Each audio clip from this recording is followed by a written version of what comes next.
SFUSD will provide interpretation throughout today's board meeting for Chinese interpretation. Oh, sorry, I'm reading the wrong slide.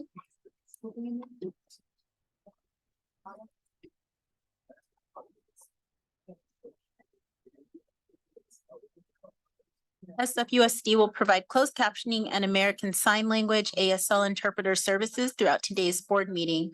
Live transcription can be found here, https://www.streamtext.net/event=SFUSD-board. Attendees who wish to provide public comment to the board and would like an ASL interpreter can use the Q&A box in the Zoom app to type their name or handle and list the item or items on the agenda they would like to comment on. The attendee will need to have a functioning camera in order to communicate with the interpreter and the board. When it is the attendee's opportunity to provide comment, the Zoom host will promote the attendee to panelists and enable the attendee's video. I did want to go. Translation, go ahead, please. Thank you. SFUSD is offering interpretation services in Spanish and Cantonese. If you need interpretation, please dial the following phone number. After dialing, please introduce the PIN number. This message will be repeated in Spanish and Cantonese. Buenas tardes. El Distrito Escolar Unificado de San Francisco ofrece servicios de interpretación en el idioma español. Si necesita interpretación por medio de Google Meet, por favor, marque el siguiente número telefónico, seguido de la clave de acceso. 1-319-382-9676. Por favor, introduzca la clave 665-996-976, seguido de la tecla numeral. Gracias. Sentence interpreter, please. Thank you. 三藩市聯合校區為今晚嘅教委會提供即時嘅廣東話傳譯服務。如果你哋係需要傳譯服務嘅話，可以撥打電話號碼係1484-854-3328，然後輸入代碼721-609-895井號。好多謝 ，Thank you. Thank you. That concludes our translation services.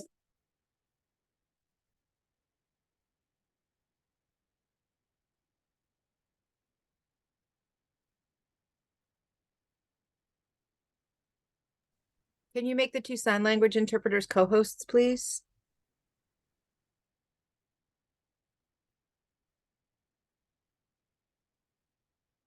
Yes, you are now co-host. Thank you.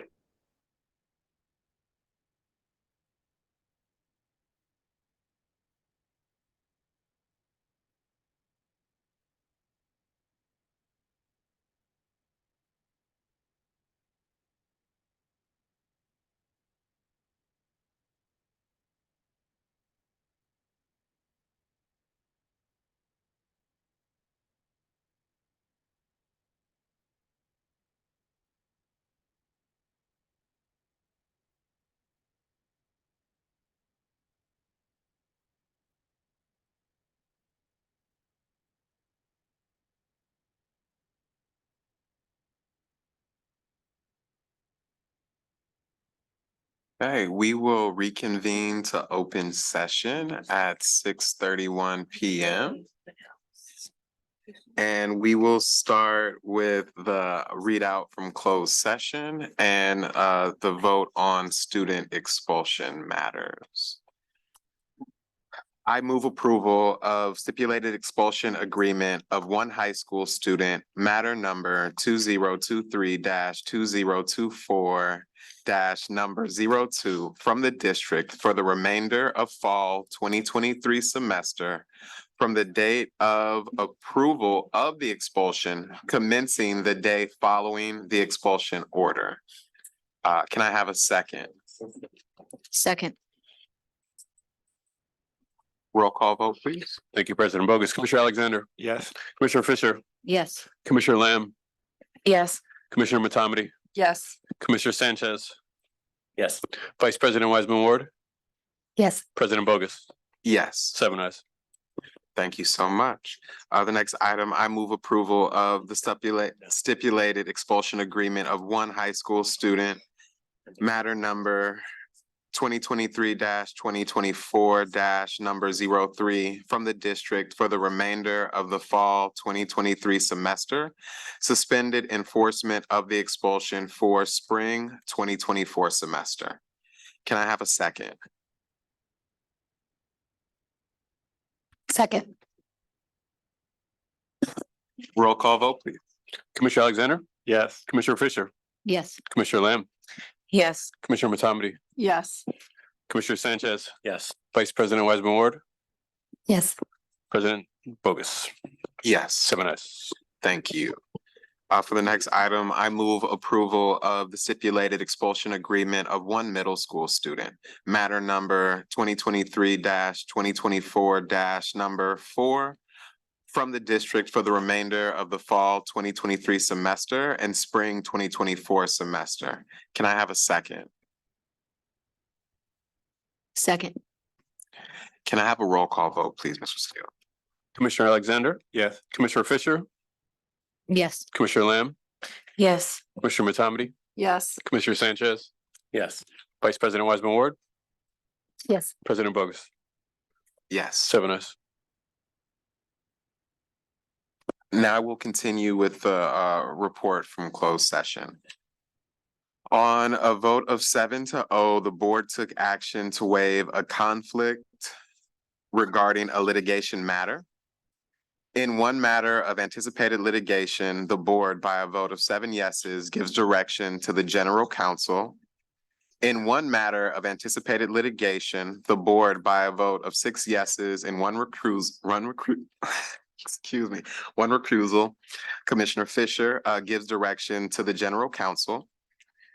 In the matter of KLK versus SFUSD, San Francisco Superior Court number CGC-21-589106, the board, by a vote of 7 yeses, gives the authority of the district to pay up to the stipulated amount. In the matter of student MR versus SFUSD OAH case number 2023-08-0260, the board, by a vote of 7 yeses, gives the authority of the district to pay up to the stipulated amount. And that concludes the report from closed session. And with that, we will move to our workshop item on student outcomes. And with that, the board will move to the other seats.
Brown, Yes.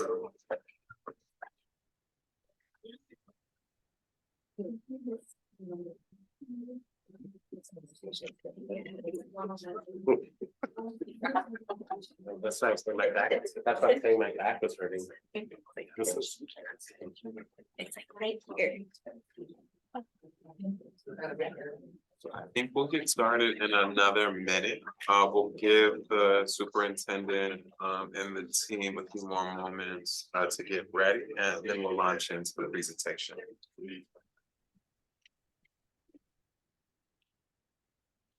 Okay.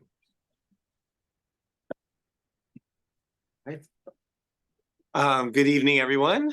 Very excited to start our first progress monitoring workshop of the 23-24 school year.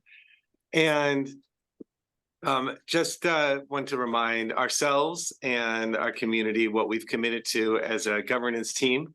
And that's recognizing that why we're here is to improve our student outcomes. I was happy to welcome 2 of our students to our conversation. And but we're not going to improve our outcomes until our adult behaviors change. And so we've committed to changing how we do things by spending time at our board meetings on monitoring progress. And and appreciate the commitment the Board of Education has made to what's, are you moving things? Okay. Don't, appreciate the commitment the Board of Education has made to this process. And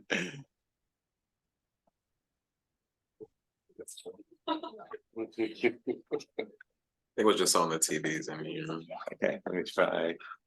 There we go. There we go. Okay, so what is this process? So we have been following the Council of Great City Schools process for monitoring progress. And in it, they define what a progress monitoring report should look like, that it has the goals that we're working towards, a review of the data, our interpretation, and the evidence and the plan. Now tonight, I want to acknowledge we're doing something where the goals we're presenting on all of our goals and including some interim guardrails, because this is typically the evening when we do a presentation at this time of year about all of our summative data results. But what we're doing differently this year is first, we're just reporting on our progress towards our goals that the board adopted. And then we're also starting to share some of the plan of what we're doing to address that, focused on one of our key strategies. So we're not talking tonight actually about what we're doing specifically with literacy, math, our college and career readiness, our 3 goals. We're talking specifically across all of those, how we're using data to inform changes to curriculum instruction and other actions we take to improve student outcomes. So that's actually related to our guardrail 3 on curriculum and instruction. So the data is going to be on all areas, but the discussion about our strategies and plan will be focused on the use of data. Then we have our governor's calendar where next month we'll look at attendance, and then we look at literacy and math and college and career readiness, and then go through that process again. So we're all familiar with our goals, but it's worth putting them up again on 3rd grade literacy, college and career, 8th grade math and college and career readiness. And so, what is our progress towards those goals, right? So we have interim goals that describe what how we're making progress throughout the year. And then we have our annual targets, right? And so when we've initially adopted these goals without having put in place strategies to achieve them, we were hoping to be at 53% of students proficient in 3rd grade literacy, meeting standards in 3rd grade literacy. We actually see we have 52% of students meeting standard, but we kept the same target for next year of 55%. In literacy, you see a flat line of achievement. In math, you see a decline. And so that's, definitely concerning. We see that we went down to 40% for all students. And we still want to show a significant increase in math for next year, but we're going to need to really hone in on our math practices and support. And while we know we're coming with recommendations for that in the future, we need to do some work now to be improving math achievement. And we don't have the full college and career readiness score yet, but so we did look at how students are doing in meeting UC-CSU requirements. That's one of the indicators for college and career readiness. And so again, we see generally flat, during COVID went down and starting to climb back up, but but not any significant change. And then again, just to focus on two of our interim guardrails. So we say we're going to serve the whole child. And one way we think that we demonstrate we're doing that is how we're supporting students to be in school. Appreciate when we went through the training, this isn't a student outcome because this isn't a measure of what students know and are able to do. It's a measure of really the adults in their lives' ability to ensure that they're in school, either by making sure they get there or when they're in school with us, making sure they want to stay there. And we did make improvement in that area, but still having 26% of our students chronically absent is way too high. And then the other way we describe serving, we have some measures to see if we're serving the whole child is, are we creating a sense of belonging for our students? And you can see that's gone down for the last 2 years as well. And so that's an area where we're going to need to do work to think about how we can make students feel like they belong in our schools.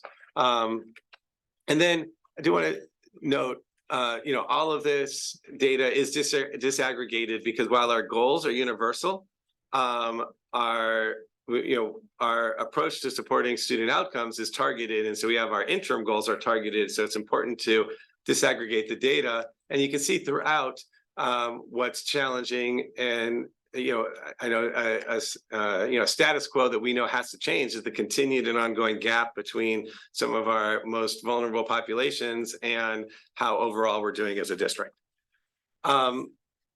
So when looking at all of this, in summary, when we look at our progress towards our goals, we are off track, right? So we have not shown any significant progress relative to the targets we have for what we hope to be at for this year. And again, there's the persistent achievement gap across race and ethnicity and program groups. Want to recognize that what we're seeing is mirroring, and is consistent with national trends. For example, across the country, we're seeing the greatest drop in 8th grade math and widen and racial and socioeconomic gaps. So we share that as part of our interpretation, just to note that, these are, this is happening beyond San Francisco, but what we're going to share is ways in San Francisco, we think we can reverse course and accelerate that progress. So I went through that relatively quickly because what we're excited to share, we've seen a lot of this data before. What we're excited to share is the evidence and the plan. So this is our broad data. You've heard me talk a lot about the street data framework. This is our satellite data, how we're doing as a system. This doesn't drive what happens at our schools, though. It's really the day-to-day work that happens in the classroom, happens with our principals and our site leaders that will impact ultimately the system level data. And so we want to talk about how we're using this data and to help inform at the, again, in the framework language, like how help inform what we're seeing at the map level or the street level to really make changes. So for that, I'm going to turn it over to our head of research planning and accountability, Dr. Ritu Khanna and her team. Thank you so much, Dr. Wayne. Good evening, Board of Commissioners, Superintendent, student board members, and members of the public. My name is Ritu Khanna, and I'm joined by my colleagues, Jess Reyes and Moonhak Kim, who will be sharing with you the evidence and plan, which is the 4th section of the progress monitoring report. Okay, next slide, please. Before we begin, I do want to revisit the definition of a guardrail. So a guardrail was created again in A.J. Krabbe's words as non-negotiables that must be honored and be in place while moving through the goals for student success. So for this section, we are going to focus on the interim guardrail 3.2, which hones in on the use of data regularly reviewing data to monitor progress for continuous improvement of instruction. Even though this goal specifically, guardrail specifically speaks to teachers' use of data, it is important to note that data use should be prevalent at all levels of the district. As such, we will describe our systems approach to the use of data. Next slide, please. The theory of action here outlines our commitment to building the systems, the structures, the routines for using data for improvement. Our belief is that by analyzing and reflecting on both implementation and impact data at the classroom school district level, we can ascertain the extent to which our strategies are working and scale those that are promising in accomplishing our goals. Okay, next slide, please. Given this theory of action, we want to really begin by focusing on what is new and what is the new thing that we're doing in our approach to the use of data. Okay. There are some strategic pivots that we have done within our regular routines in the use of data. So the number one I want to talk about is leveraging district targets and cascading them to school level targets to build a shared responsibility and accountability for our district goals. It's the first time that sites have been able to see how many students do we need to really reach this district's target. Okay. An innovation that I also want to talk about is we have created these, what we are calling equity enhanced targets for schools. And these equity enhanced targets are taking into account the fact that some schools, might be further behind or need an accelerated trajectory of academic recovery. Therefore, their target has to be more than what the district standard target is. Okay. The second strategy, again, we always do data conferences. We've been doing them for years, but thanks to this board and superintendent, we have now begun to focus on the goals and guardrails and get more specific into the high leverage actions to help achieve the targets. As we cascade and as we ask schools specifically around a grade level, they are tapping into their resources, their programs, and their strategies and honing in on some successes they are seeing specifically at that grade level. Last thing I want to talk about is building capacity both at the central and site level to review and reflect on both implementation and impact measures related to the vision, values, goals, and guardrails. For each one of the interim goals and interim guardrails, we have logic models. We have theories of action. So we're trying to, at every progress monitoring report, we will present those theories of action and logic models and look at both implementation and impact data. An implementation data that I would like to talk about is the use of the core rubric for reviewing tier 1 instruction. So we have launched that, and we are doing it both at the central and site level to look at some of our sites. Okay, so again, I do want to end by saying that we are going to continue to present this data even more as we do our progress monitoring reports. Okay, with that, I'm going to turn it over to Moonhawk to take us into a deeper dive into the equity enhanced targets. Thank you. Thank you, Ritu.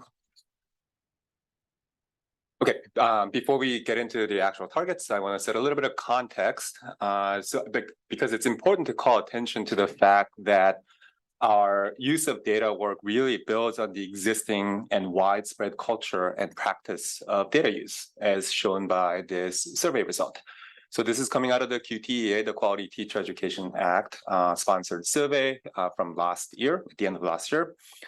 Each row indicates with whom, and each color indicates how frequently. So at the top, you see the top bar going across is teachers individually reviewing assessment data. And all the subsequent rows show with some partner, whether it's a grade level colleague or cross grades or with a site leader, either a principal or assistant principal. So what this shows is that virtually all teachers review the assessment data at least on their own. And more importantly, simultaneously, majority of teachers also review the assessment data with their colleagues or their site leaders at least a few times a year. So this shows that there is an existing culture of data use among teachers. So this is the culture and practice that we're trying to build on. And as Ritu mentioned, we are focusing on moving from analysis to action. So in order to facilitate that, in the upcoming December administration of this survey, we will be including a new question. The question starter is a little bit off on the slide, but the following is the novel question we'll be including. It goes, I review implementation and impact data to progress monitor for continuous improvement of instruction, and teachers will have options to choose the frequency with which they engage in that practice. So one of the innovative pieces to bolster and build on this existing data use culture and practice is the targets report. We have endeavored to be very intentional and systematic in devising the site level targets, and the basic approach consists of 3 components. I will go through these relatively quickly. The first step is to determine the baseline capacity. We compare the historical performance, which is a 3-year average of schools' performance, to their latest performance obtained in school year 2023, and take the higher value between the two. And the idea is that if a school has a higher historical performance, that means their pre-pandemic performance was higher, and we're hoping that they will be able to get back to that baseline capacity. Or if a school has a higher value in the latest performance, that indicates to us that they're emerging more strongly coming out of the pandemic, and we're hoping that they can continue to build on that progress. So the first step is to determine the baseline capacity. After that, the second step is to compare that baseline capacity to the district's average. In the example that we will walk through, it's 52% was the district-wide proficiency rate in 3rd grade literacy. So compare that number to each site's baseline capability, whether it is in terms of the historical performance or their latest performance. And then the last step, the key step, is to then think about what sort of growth target we will assign to each site. If a school site's baseline capability is higher than the district average, then they are assigned what we are calling the standard fixed growth target of 3% above their baseline. If a school's baseline capability is far below the district's average, then those sites receive what we are calling equity enhancing targets, and we label them as such because in order for districts to pursue the division of equity and for school sites to be able to reach that level, undoubtedly they will have to grow at an accelerated rate. So I'll walk through some more specific examples, first starting with the district level. So this is what the report looks like for school sites for goal 1, and this is zooming in on the district side, and I'll go through this relatively quickly as well. It's a figure on the bottom that you're familiar with from prior progress monitoring reports. The salmon portion is the growth trajectory of the district with the goal of 70% target rate in 2027. Dr. Wayne's giving me a prime signal, so I'll go a little bit faster. The target here for the school district-wide is 55%. So going from 52% last year to 55%. And as indicated, there's a number of students that need to be proficient in order to reach that target level. More importantly, just 3 quick scenarios for schools. School A is a case in which the baseline is a 3-year average. It is higher than the district-wide average, so it receives a standard target of 3%. So the school year 2024 target is 79%. School B is a second scenario in which the baseline capability is last year's performance, 44%, which is higher than the historical average. But because they have been growing at a rapid pace, as you can see, they also receive the standard target of 3% growth to achieve 47% by the end of this year. School C is the example of equity enhancing target of 5%. Their baseline capability is the 3-year historical average of 20%. And because they are far below the district average, we are setting the target to be 25% for this school year. It's worth noting that setting these targets alone is not going to bring about the improvements, right? The targets provide the focal points around which all the conversations, planning, directing, and redirecting of the resources and the implementation of all these can consolidate and align. And it's been really heartening to see these conversations taking place among school leaders and central office leaders, and really the system coming together to move this work forward. And with that, I'll pass to Jess Reyes, Executive Director of RPA. Thank you, Moonhawk. So strategy number 2 is around the data conferences. Ritu mentioned earlier that we've always had data conferences, but the new aspect of them this year is in the leveraging of the equity enhanced targets for grade 3 ELA and for grade 8 math, most of which will happen next month. So in partnership with LEAD, we will engage in a deep dive on 3rd grade literacy and or 8th grade math by reviewing the school level targets, having school leaders share baseline observation data they've collected thus far, and then connecting to programs, resources, and district supports, and defining next steps for scaling promising strategies and actions. And new strategy number 3 is about building capacity in the use of data. And while we've historically had data review sessions at the Admin Institute, this will be the first time that we will actually engage with interim goals to monitor progress during the year in the fall and in the spring semesters. More specifically, RPA will provide training on using a new data review protocol and reports for site leaders and coaches in October and February. And this is chosen strategically when the New STAR interim assessments are administered. This way, schools can prepare in advance to engage their instructional leadership teams to progress monitor for continuous improvement and document their analysis and action steps. Schools that complete a survey and share their ILT meeting artifacts will receive $500 each in November and March to foster and support their continuous improvement efforts at the site level. And finally, the surveys and artifacts will be synthesized and will then serve as the district's own street data to inform refinements to district strategies and to target our school supports. And with that, I'll turn it back to Ritu. Thank you. I wish we could bring all our principals to this session, but we consider ourselves really fortunate to have created the space for at least 2 of our great leaders to share their data stories based on their amazing leadership, their beautiful teachers, families, community, and last and most important, their fantastic students. From Roosevelt Middle School Principal Emily Lacham and Sheridan Elementary School Principal Dina Edwards. Please join us.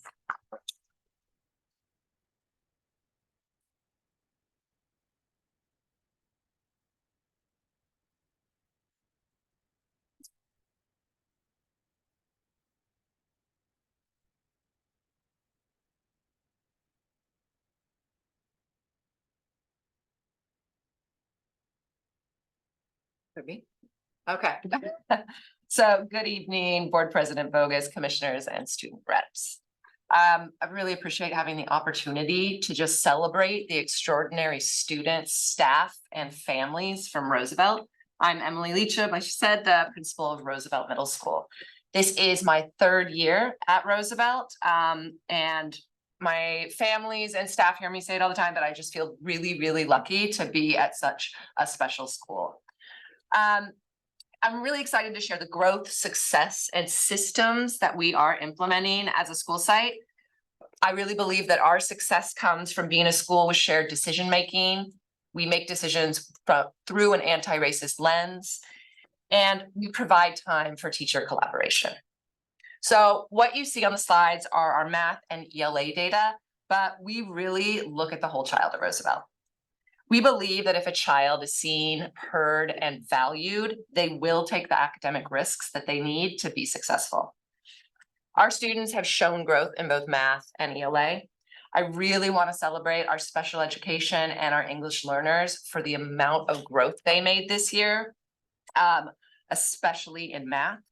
I also want to highlight that our African American and Latinx students both saw growth in ELA, and our Latinx students had a 16% growth in math. So it's a huge thing to celebrate for our site. Thank you. So I just want to explain a little bit of what we're doing at our site that we think is really that we know that it's making this happen. So we're really fortunate to be a pilot school for Initiate Wonder. And I want to highlight the value of the common planning time that comes with the Initiate Wonder program. This provides our educators with a space where the department teachers can come together for intentional collaboration. They do this multiple times a week, and this is outside of their regular preparation. So this is a dedicated space for our teachers and educators to work together. We use it to have adult deeper learning together. We use it for planning and cycles of inquiry. In our math department, common planning time is used to regularly engage in cycles of inquiry. They're using PDSA cycles. They've been doing this for 3 years. So they're really focusing on academic language through math talks, conducting data cycles in classroom discussions, and bringing back that data to reflect and evaluate what they need to do next as educators. In science, common planning time is used for the team to set goals as educators, and they do this throughout the year. They're also making time to fine-tune their grading policies as a team. Our SPED department uses this time to create individual missions that they will use to guide them through the year with their work with their students and their families. A lot of them I read through them just the other day to get them around my head, and some of them were about student self-advocacy, building healthy partnerships with our students and families. We really use this space as well to prioritize building intentional partnerships with our families. That is something when I came in that I wanted to make sure there was space to build not just relationships, but partnerships with our families. So we dedicate our Monday common planning time, which is our lightning day. So it's all of our classes. That time is protected for our teachers to use this to do family outreach. And we really I make sure that they know this is not a time to call for, this is what's not going right. It's a time to call to say, this is what's going great. And I really just wanted to connect with you so that we're serving your child together. Administration and student support. We definitely take the time to make the sunshine calls, to call home and just say, how are you? Before I came on, I had a parent texting me like, hey, this is going on. I was like, okay, I'll call you back in 20 minutes. So we're really trying to make that time for our families to know that we are here for them no matter what.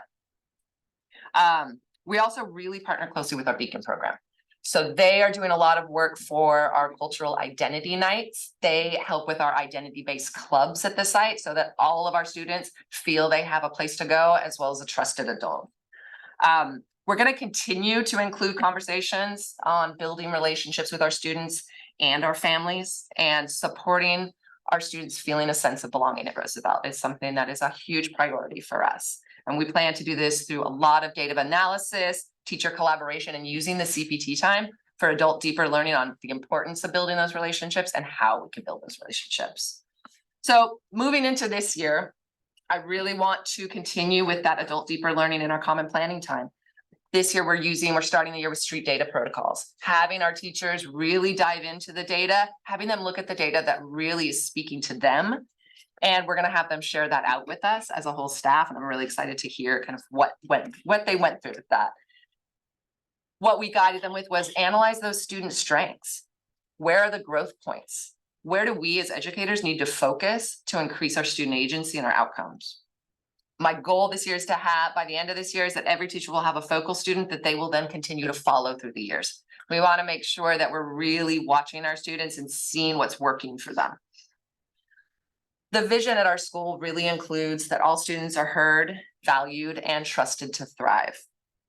By continuing our growth on how we are utilizing the common planning time as a structure to support our students and a place to align around instructional coherence, building positive partnerships with our students and families, I really believe that our students will continue to succeed and excel at Roosevelt.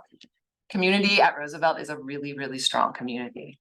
We have hard conversations. We talk through things. We put our students and families first. And we're committed to every student in that building realizing their greatness. So thank you all.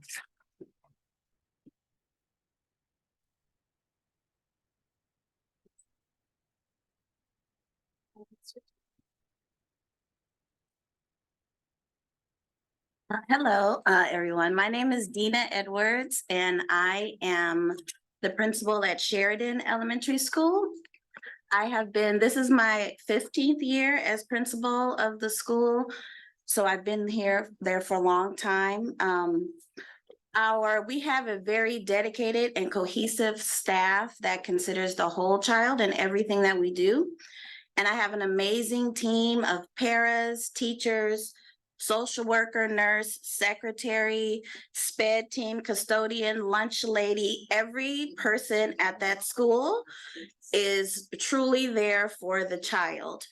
And when you walk through the door, you can feel that when you walk through. So you can look at our data, and we have made some really great increases. And we're very proud of that. And I want to share just a few things that we have done to make that happen. So one thing we started about 3 years ago is we have parent-teacher conferences at the beginning of the year. And we have those conferences to make that initial intentional connection with parents so we can get to know the families right from the beginning. And we use that street data to inform and make school decisions right from the beginning. So we ask the same questions of every parent so that we can know, use that data to inform our decisions. We do look at data regularly, and over the last couple of years, we have 3 umbrellas of practices that we have been implementing. The first one is demonstrations of learning, and that is where the students, we focus on student agency over their own learning. Students create their own learning goals, collect data on their learning goals, collect their best work that demonstrates mastery of those learning goals, and they present that to parents during student-led conferences. And after they do that, and they have the 2 conferences at the end of the school year, we have portfolio night where they have a culminating portfolio of their progress over time that they present to families. We also have been doing Shift the Balance, which is the science of reading, and we're reading a book for kindergarten through 2nd grade, Shift the Balance, where we learn how we can incorporate more phonics into our ELA program. This year, they have a 3 through 5 book, and we're going to use that to do the same thing. This has been very instrumental in our goal of 3rd grade reading readiness at the end of 3rd grade. All of our teachers have been trained in the science of reading, and they are very excited by it. And the children are also excited by the learning that they've been doing. And lastly, we have been doing culturally responsive pedagogy. So last year we read Culturally Responsive Teaching in the Brain as a school, as a book club, and focusing on being warm demanders. And we have now are moving that theory that we've been learning about into practice. And what strategies are we going to be implementing that we learned, and then expanding that to other texts that we've been reading. So some of the things that we have been doing and why we're just the bright spot, and I'm so excited to be here to share that we are the bright spot, is that even though I've been the principal for 15 years, I've been at Sheridan for 26 years. One of the things is that we have a very and most of our teachers have been there. I mean, I have a few teachers that have been there longer than I have. And I do have a very small turnover rate. And I think that is also one of the reasons why we have been doing as well as we have been doing. People are here, they are dedicated. We know the families, children that I taught when I was a teacher have brought their children back to Sheridan. So it is truly a family feel, and I'm just very blessed and I feel very lucky to be there. Thank you. Thank you both, and thank you to the RPA team, and don't go anywhere because we know this was a long presentation, but we wanted to get everything out to then have a discussion. And want to emphasize, this strategy is about from analysis to action. So you heard two sites go and talk through their analysis and then the actions they're taking. And so the questions that you see up there are the ones that are asked at every data conference. And then when we think systemically, we get to hear what are some promising practices to build on. So it's unlikely we can ensure that every principal is at their school for 27 years. But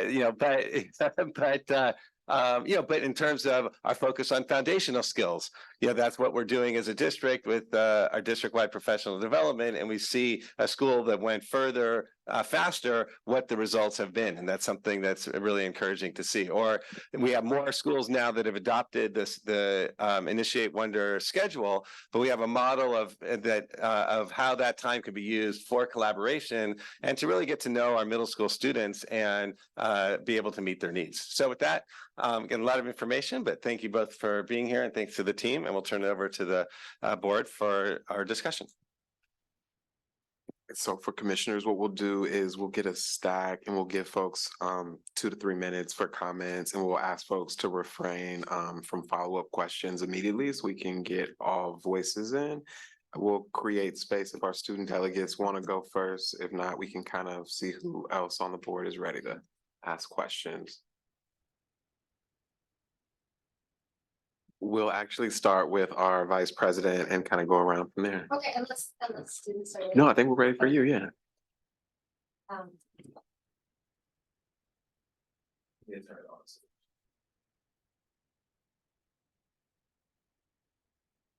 Hi, thank you to the RPA team, thank you to our site leaders, I'm like been smiling and taking lots of notes. My question actually is, maybe for our site leaders, but also to Dr. Wayne, we're learning, we're sharing data, we're sharing how we might do things similar, like using the common plan and common planning time consistently in other sites. And I guess I'm wondering, is there a space, is there a mechanism for you all as site leaders at middle school or elementary school to have like a buddy system, so that not just so that there's accountability, but like, let me walk you through how we're doing this principal to principal. Let me talk to you about how I've supported my staff, how we're focused on this. And I know that we have, assistant superintendents that should be providing support as well, but it seems different and maybe would land would be more effective if it's coming from someone else that is doing the job and may have dealt with similar challenges, or I haven't had that challenge, but wow, this is what I might do. And I just wonder if there's if there isn't already a buddy, I don't know what the word is, a buddy system or something like that. Is that something, I mean, obviously we don't want there to be extra work, but is that something that the district can help facilitate and coordinate and then let you all engage? Would that be helpful? The answer might be no, and that's okay too. I'm looking for your expertise on that.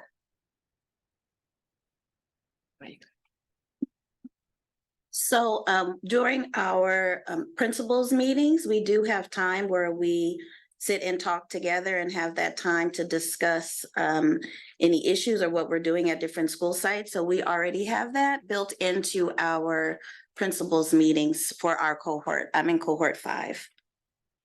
But there's not like a one, it's not like that's a group. Yes. There's not like a one-on-one, like you and principal from school X. No, but our cohort is pretty cohesive and together. So we share together for everything. So I don't feel like I need a one-to-one buddy because I have, 20 buddies that I can talk to.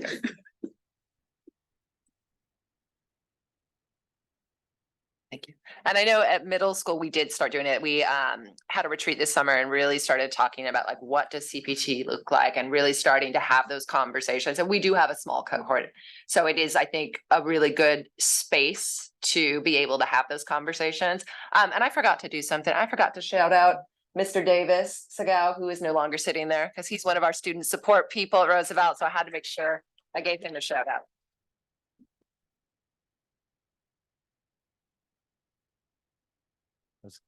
I stole the mic from my fellow commissioner, sorry. I just wanted to, I was excited to thank our site leaders for being here, and just having been a former site leader myself, I know it is extra work to do the, to make the presentation and actually present it. So thank you so much for being here tonight. And also I just would recommend for our superintendent that, to hear these positive, stories, real things that are happening on our sites is such a departure out, from what we normally hear as board members in our meetings. Obviously, there are a lot of things that have gone wrong and will continue to go wrong. That's just the nature of public schools, but that we also have so many wonderful things happening at our sites every single day.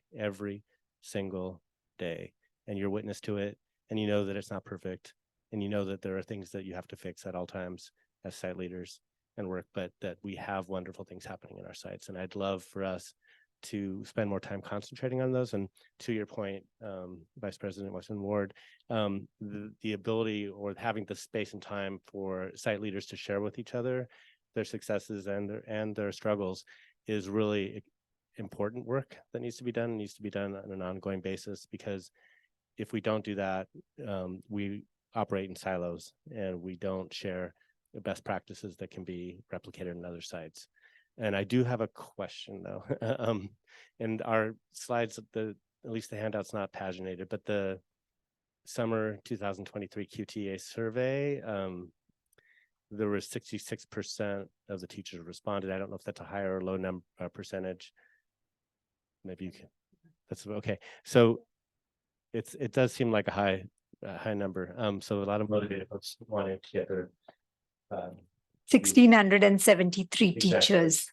But at the same time, a third of our teachers did not respond. And I'm just wondering if we can make any assumptions about A, who those teachers are, and maybe B, what kind of responses they may have provided. The one area, but the first paragraph is, positive. Obviously, teachers are looking at their data and assessing data and are making decisions based on instruction to help their instruction.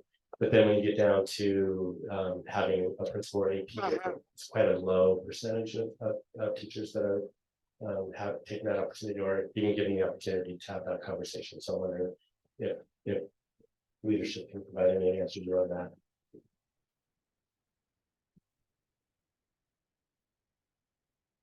All right.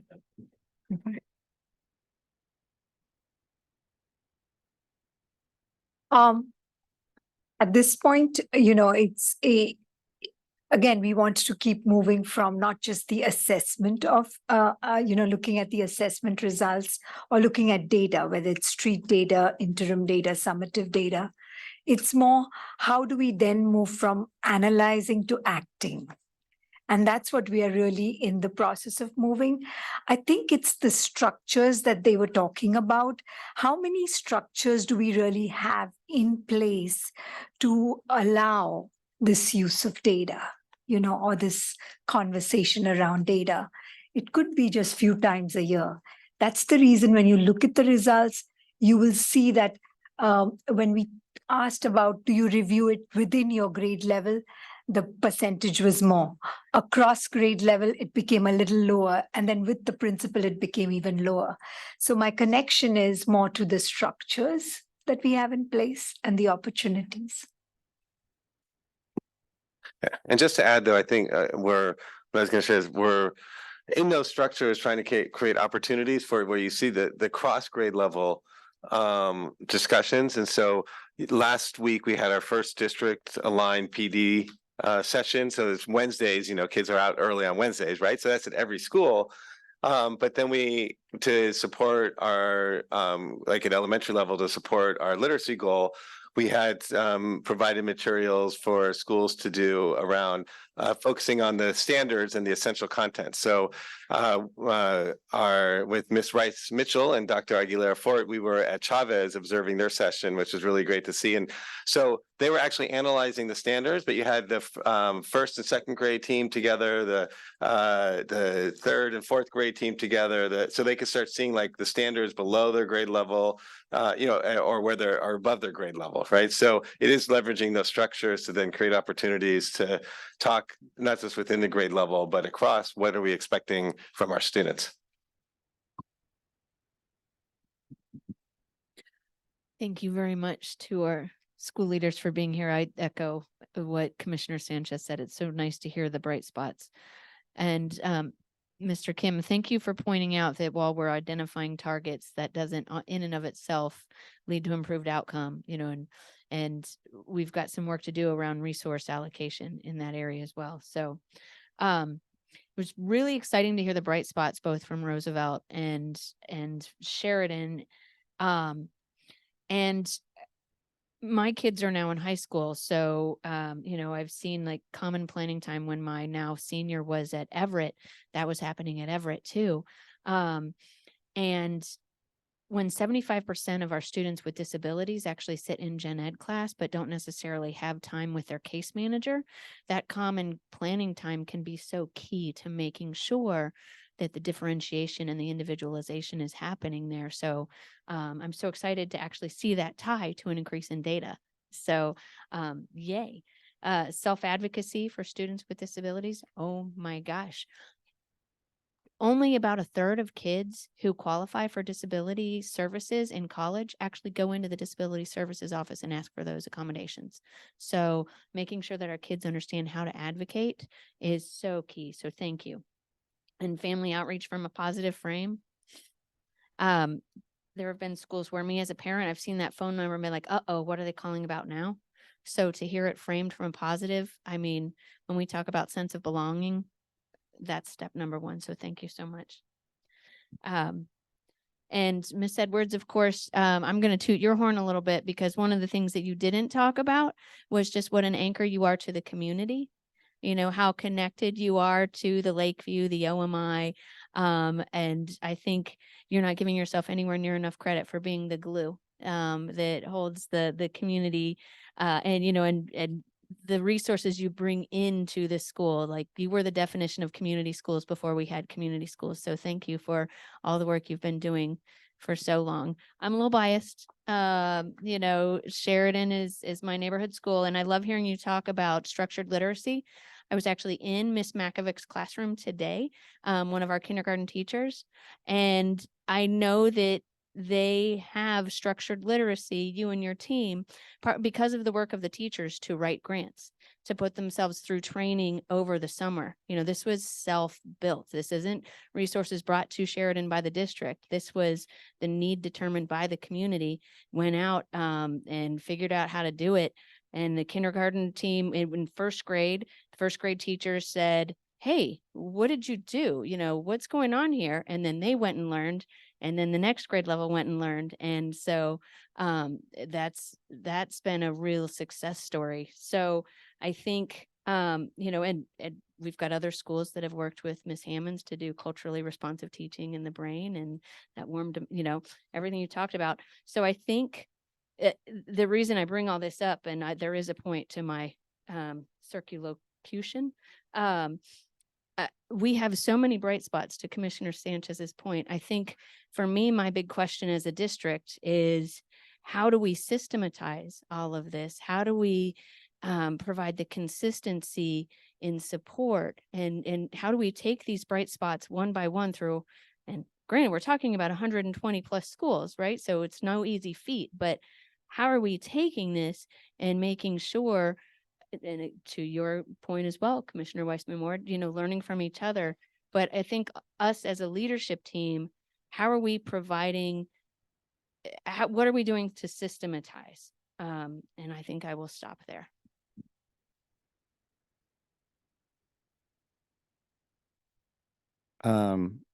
Yeah, I want to follow up on what Commissioner Fisher just said, because I think that was, and I, Superintendent, I actually had a good conversation about this already, but I think that's what I don't see as much in this report yet is and I guess because our job here is to kind of give feedback, right, on our progress toward this guardrail.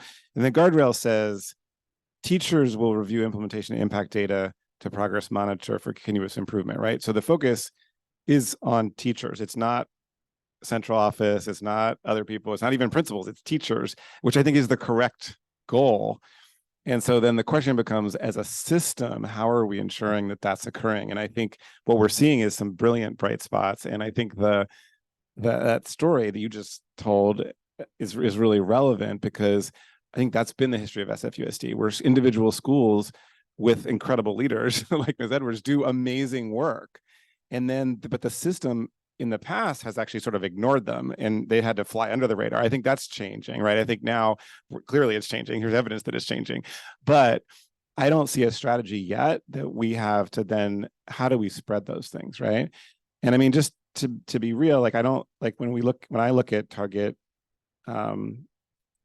strategy 1 here of setting targets, I mean, like it's just doing some math. It's saying, oh, we got to add 3 to our last year's score. That's not a strategy to actually spread the work that's happening here. And so I think my question maybe I'll, rather than asking the district leader, I want to ask the principals, if you were designing a system to kind of support bright spots and spread the kind of work that you all have been able to do in a district wide, what would it look like?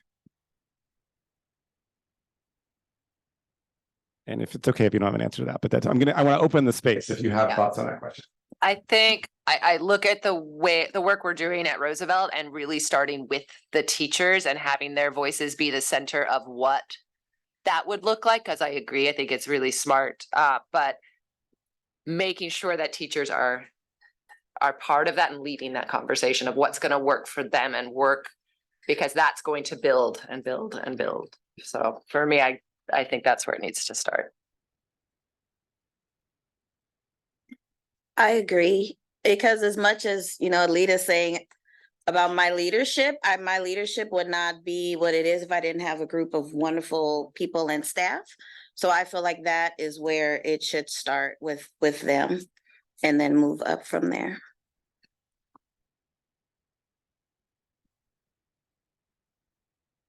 Thank you. First, thank you to our site leaders for your tremendous work. As a parent alumni of Roosevelt and former SSC member, I can attest that that has been absolutely the approach of leading with our educators, working in strong collaboration and planning. So I really do feel it's been years and years in the making and setting that really strong foundation. So thank you. 2 questions. One is around some of the conversations that have been raised already about the systematizing. How do we go from data analysis to action? I'm curious to the superintendent or to the RPA team around how then will this new approach of from analysis to action, how does that incorporate things like that we have to submit to CDE like SARC? And I'm just curious to how that makes in thinking forward around then strategically around improvements that are going to be made overall for our student experience.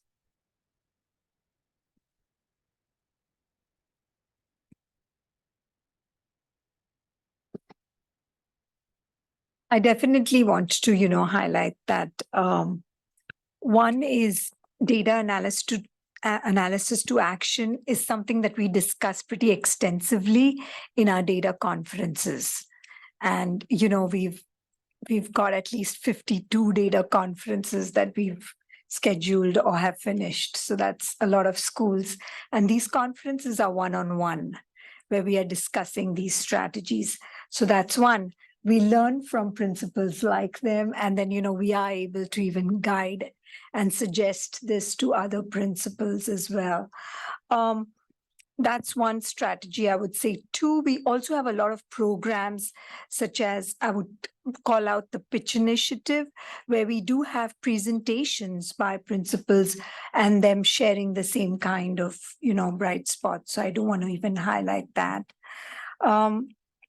Last but not the least, we do have tools that we are giving out along with the monetary,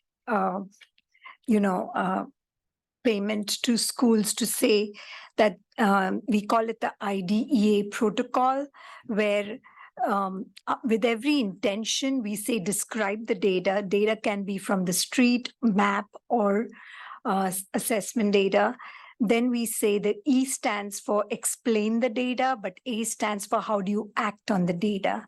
So the IDEA protocol is something that we have been definitely implementing at the site level. Okay. Dr. Wayne, I think I had something to add. Okay. My other question then is looking at the sample targets for our third grade literacy. Be curious to understand then, for this current year, looking at what strategies are we seeing that haven't been working? What are some adjustments potentially that are being adapted? Because we've seen particularly, I won't go dive too deep, but for example, English learners, I feel like I've been pretty consistent from what we've seen, have really taken a dive. And so I'm just curious around hearing what strategies aren't working and some adjustments for this year.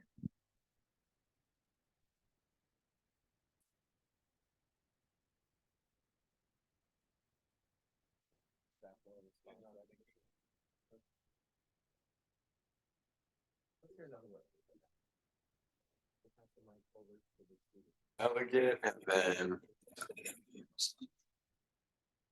This is what awkward. I wanted to specifically appreciate to you your impact on what you've talked about is happening at your school site. Just because me and my peers' middle school experience wasn't always fantastic. And it just makes me really emotional in a great way to hear that my peers' struggles, my educators' struggles, and all of that feedback for so many years has culminated into these bright spots. And also to hear about that, what sounds like a sense of belonging that you're creating for your students. So I'm also wondering, for these bright spots, do we also have numbers for sense of belonging? Because, and could we view those as well? Just because I think that's a data point that we really need to put a lot more focus on, especially in presentations like these, because at the end of the day, a lot of this is culminating to, or is the result of, a higher sense of belonging. And I'm wondering where that data is available.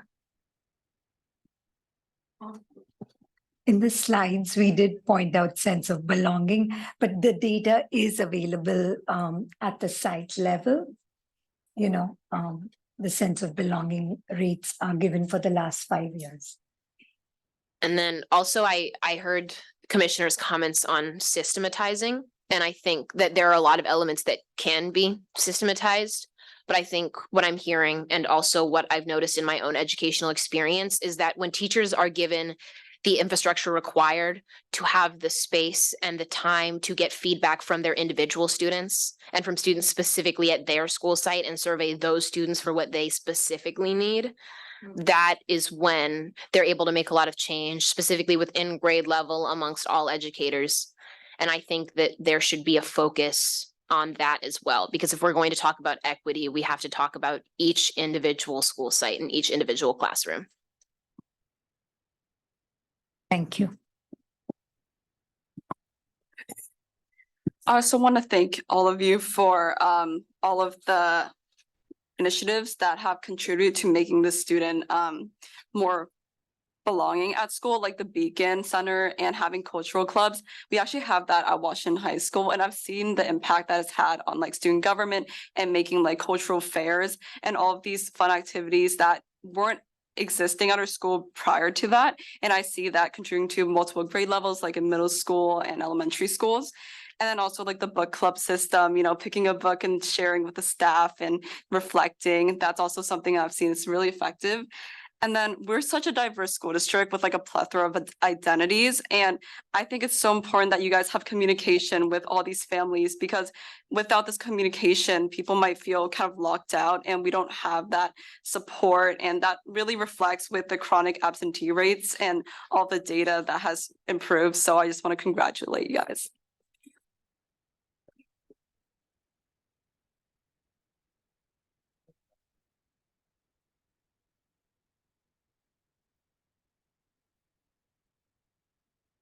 Yeah, thank you. And I appreciate the question, because I realize like, oh, so focused on like what we are doing, I had to think for a moment, well, what are we, not doing? And to some extent, it's by what we are doing, it's saying what we are going to, strategically abandon. So I'll give three examples.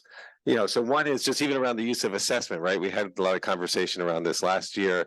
And so saying, we are going to have new interim assessments that are, more standards aligned and aligned to giving us an indication of student progress at grade level standards. And, secondly, even with our approach to curriculum, and again, like appreciating schools went on their own to focus on foundational skills, because district-wide, we had inconsistent approaches to that, and had an orientation of developing our own curriculum, which has its, can have its benefits, but we didn't see the results we've needed to see. So we're doing the pilot in literacy to have literacy, and we just actually launched our math audit, and we'll be looking at our math curriculum as well.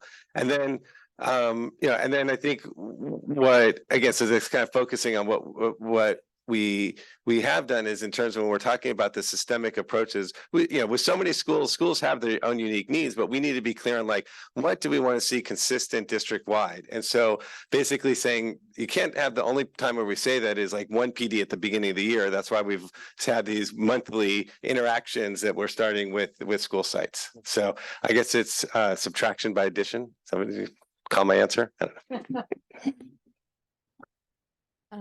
I have a couple questions. One is, I'm just curious about how cohort data is informing how we track this. So it's not just, an ever turning new set of third graders that we're looking at, or eighth graders. So how is the lead up as we look at the goals and the guardrails? How are we mapping and seeing progress within cohorts, or not seeing progress? How does that factor in the work that RPA is doing and the data dives that you all are doing? So when we do this, the data dive at the central level, they are looking at their cohort data. And they do look at it with both lenses, from the performance lens as well as from the growth lens. So I think there was a question asked in the board reports where it was matched data. So we did go back and look at matched data, and now we'll incorporate it in all the coming reports. But even looking at matched data, we didn't see any difference in the results that, we looked at. So whether it was unmatched or matched data, the cohort gave the same results. I think part of why I'm asking is, so when site leaders are monitoring progress, are you also seeing how growth and performance within cohort groups are moving? We have these set targets, but it's not like we just care about if third graders are reading. We care about if all of our kids are reading. And so are you also having access and reviewing data around progress and opportunity within the cohorts as well as these? Okay, all right. And then I was just curious, and this is building on questions that have come before, how much of this great work that you're doing, the sunshine calls, the shared collaborative time, and the many other portfolio night, all these things, how much of this is reflective of your individual leadership or the group of teachers that you're working with versus district supported or suggested or normalized activities? So the demonstrations of learning was a district initiative that my teachers wanted to do. So that came directly from the district. They're not doing it this year, but we're continuing it because it was so successful. We decided not only, at first it was for third, fourth, and fifth grade, but they were so excited by it, we brought it down to K2. So now our whole school is doing it at different levels. You know, kindergarten and fifth grade are doing it very differently, but we're doing it school-wide. But it was initially a district initiative. And I think at Roosevelt, I came in with Initiate Wonder already set. So I came into a staff already bought in, ready to go. So I was very lucky to be able to come in and just say, okay, we're here. How do we get here? And I think with the Sunshine Calls, I was the principal after distance learning. So when I came in, I said the first month, we are focusing on building relationships and, you know, making sure our kids feel okay at school. And that's a big priority for me, especially, excuse me, with middle school, they're hard years. So what are we doing to make sure that our kids feel good and that our families feel good? And so that's a big priority in the way I lead. So I'm hearing it was very much because of in many ways, the individual leadership. And so looking back at the presentation, one of the things and going back to the questions is that support, scale, and action. And so how are not just the learnings from the data dives, but the kinds of behaviors that are demonstrating improvements in attendance, improvements at schools with sense of belonging. I'm curious about how those are being identified, mapped, and shared, and also how it expands into K-12 coherency and sharing through our, the entire cohort as they move through our system. I mean, because I actually heard it mixed. I didn't hear. I heard what I heard is, and Ritu spoke to this, that there's structures that the district has helped put in place to support the kind of professional learning and conversations that we want to have, and professional development opportunities. What I heard though is how that time is used. There's offerings, but maybe it's not consistent. That's where we can look at consistent, look at what we want to do district-wide that's consistent, recognizing if we try to manage every one of those minutes, that's not going to be effective because we don't know what's happening at each school. So like, what's the balance between what are some, as you're saying, like, what do we want to scale? What are some actions we say, like, these are promising practices, try them, versus like, this is what we expect everybody to do. So I wasn't suggesting that it should all be, I don't want it to be all top down, but I'm more just kind of to the original question of Vice President Weissman Ward is what are the opportunities to share within cohort schools, but also as a district. I mean, it doesn't just relate to what is happening in one middle school. I mean, it can grow from there.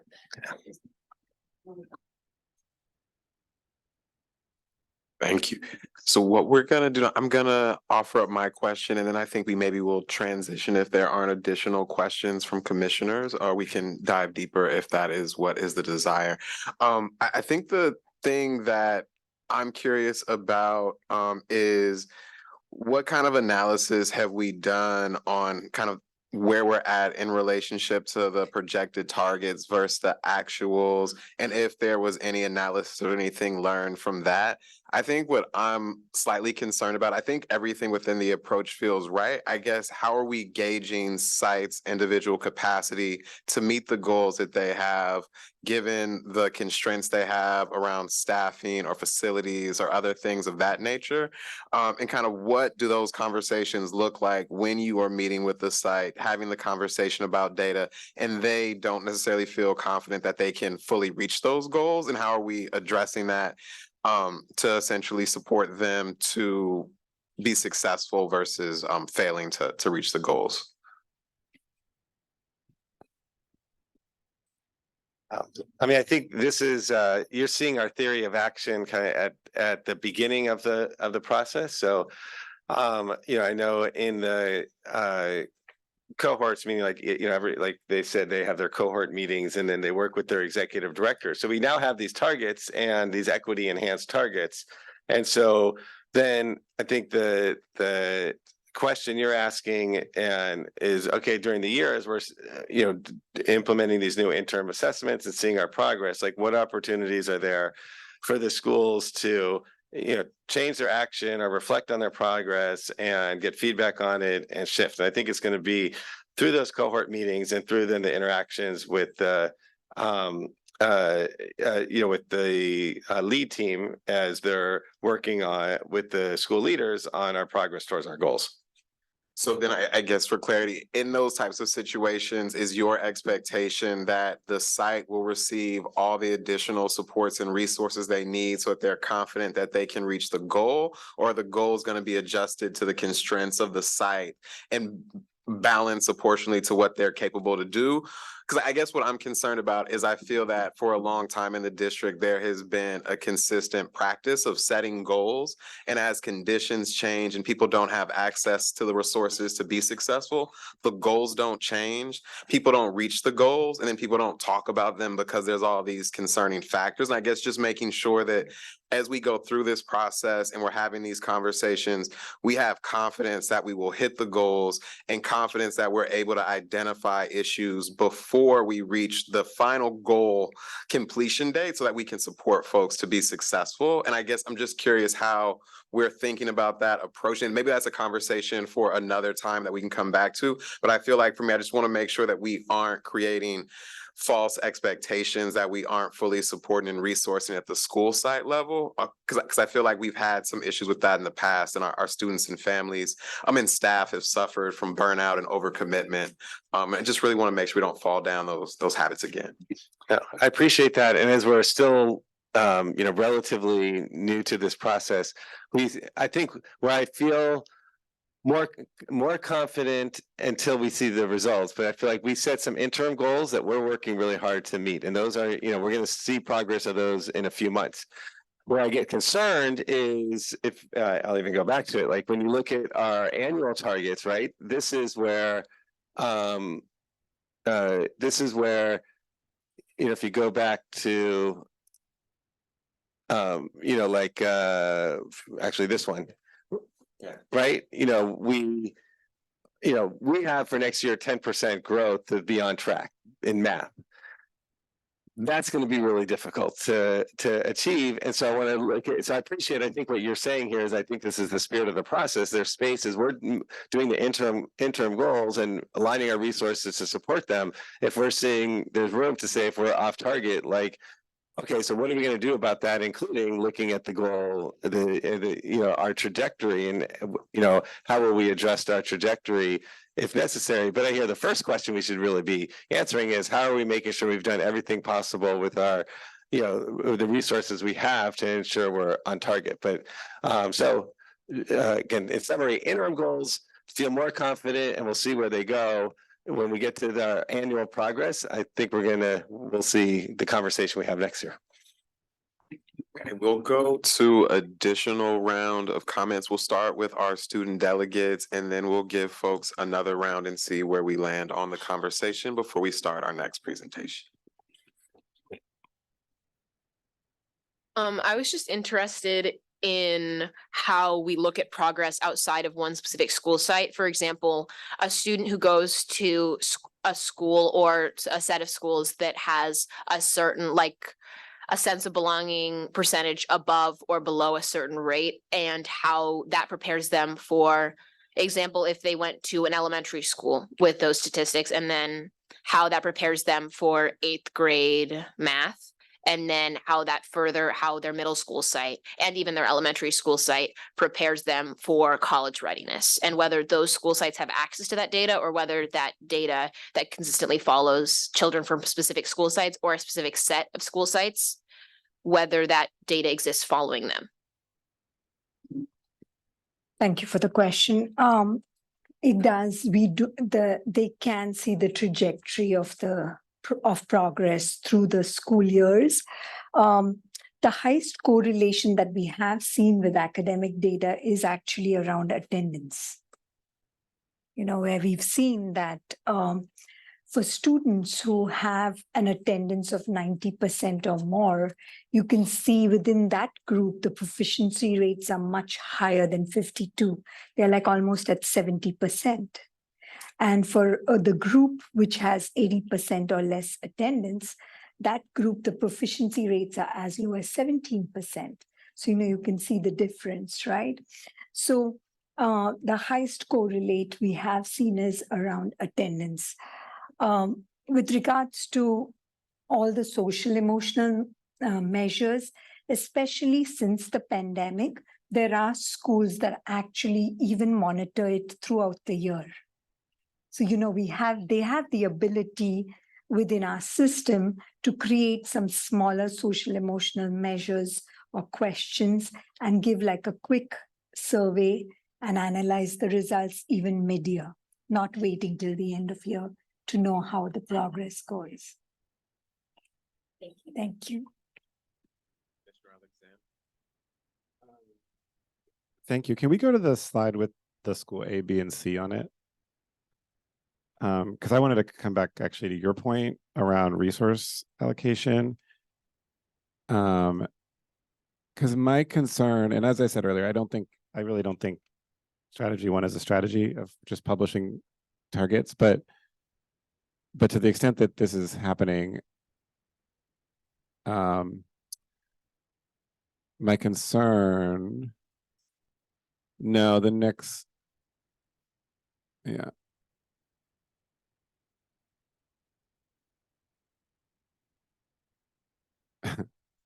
Yeah, this one.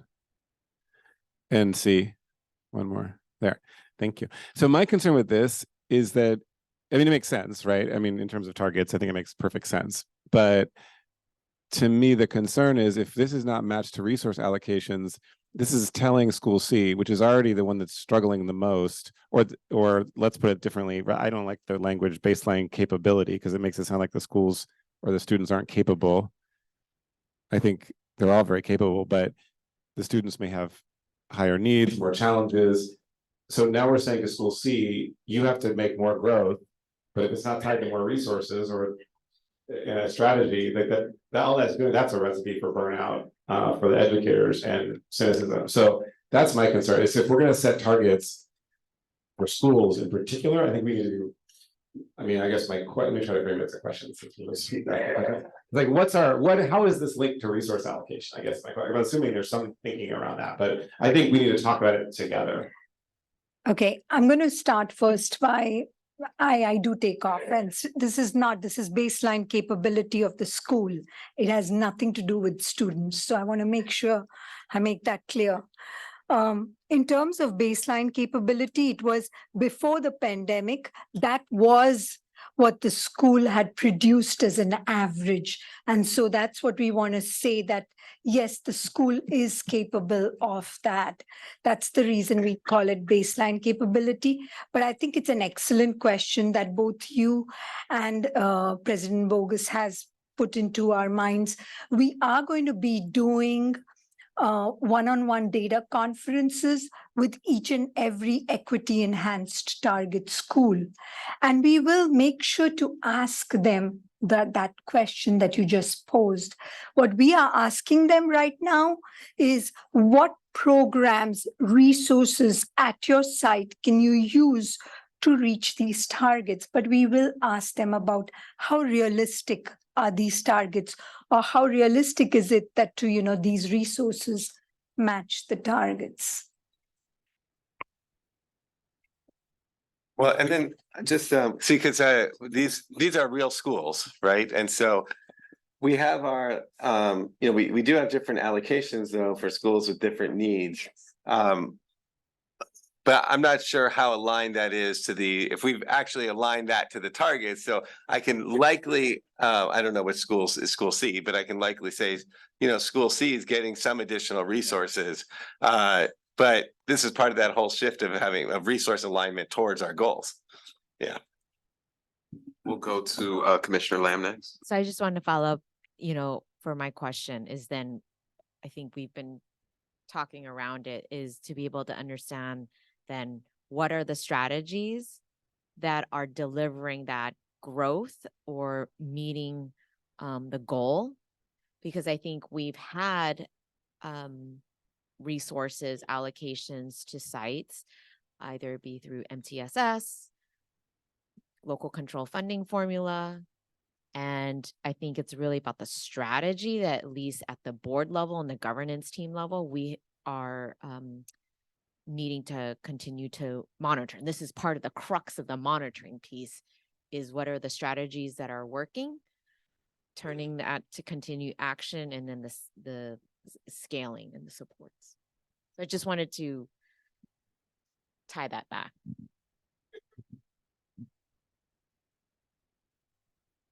Did you want to respond or no? Okay. Again, I don't know the page number, but this is guardrail 3.2. I don't know if you can bring it up on. So this is with the flow chart of inputs, activities, outputs, and outcomes, and then impact. And I just want to mention that historically teachers and others in this district and families and even site leaders have been really suspect about using SBAC, state mandated cumulative testing, as our metric for how we do. It is the metric, but and it's not going to change anytime soon. But when we get to this part where it says thereby teachers across sites will increasingly review implementation and impact data to plan and provide targeted instruction. When we have such a huge, I'm not projecting just because I'm not really happy with SBAC, but I've seen this in the conversations I've had for decades about this with other educators in the field, particularly here in San Francisco, that there's such resistance, and rightfully so, I think many times, to utilizing this type of data to set goals. And we had this discussion when we were making our goals too, but this is where we landed. How do we get to the point where our everyday instructor actually does this? Like, is that something that we can actualize when we have so many folks that are just really not happy with the actual testing model that we utilize? Because it is problematic, and I'm just wondering, is that kind of where we end up before we get to the impact? So that's the outcome. Yeah, and maybe I think appreciate you bringing us to this slide too, because this is when you ask like what's the strategy or what, like this is the theory of action behind it. And then I'll get to your question, but it's just making me reflect. Like again, we're working on this progress monitoring, and right now for every goal and guardrail, asking to see what's our theory of action behind it. And then you're illuminating some things that might be helpful in future progress monitoring about delineating the strategies and resources related to that theory of action. So that being said, though, to your question, I was going to say again, we've had these conversations. That's why I've talked about the street data framework. So I'm actually going to turn it back over to our site leaders to say, the theory of action is not you see the SBAC data and now you will act. It's there's the then you will and the thereby. So you spoke to it some, but if you want to speak to more, so how do you bridge that gap? Because you're right, our teachers are not excited like, okay, I got the SBAC scores, now I'm going to plan my 7th grade math. But there is a link between the satellite data and the street data.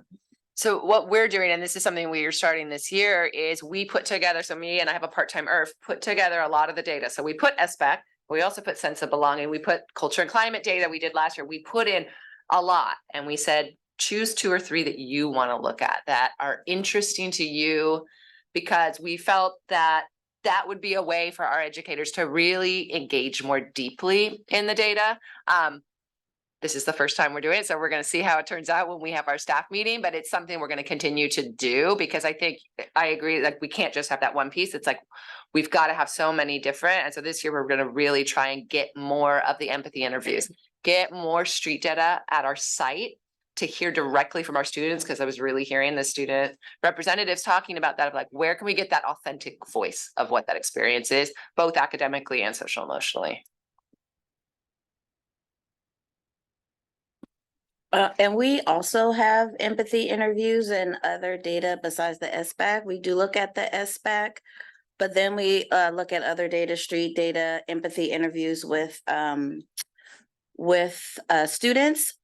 We are also looking forward to the new STAR assessment, because we can all do it at the same time and then look at the data at the same time as a group, whereas before because we had to get substitutes and it was such a wide range of dates in between each time the teachers or the students took the test that it was very difficult to do something school-wide. So this data allows us to look at it as a school, look where the children are, and we can talk about next steps together. And so we're looking forward to doing that and hoping that we'll get some good outcomes from that.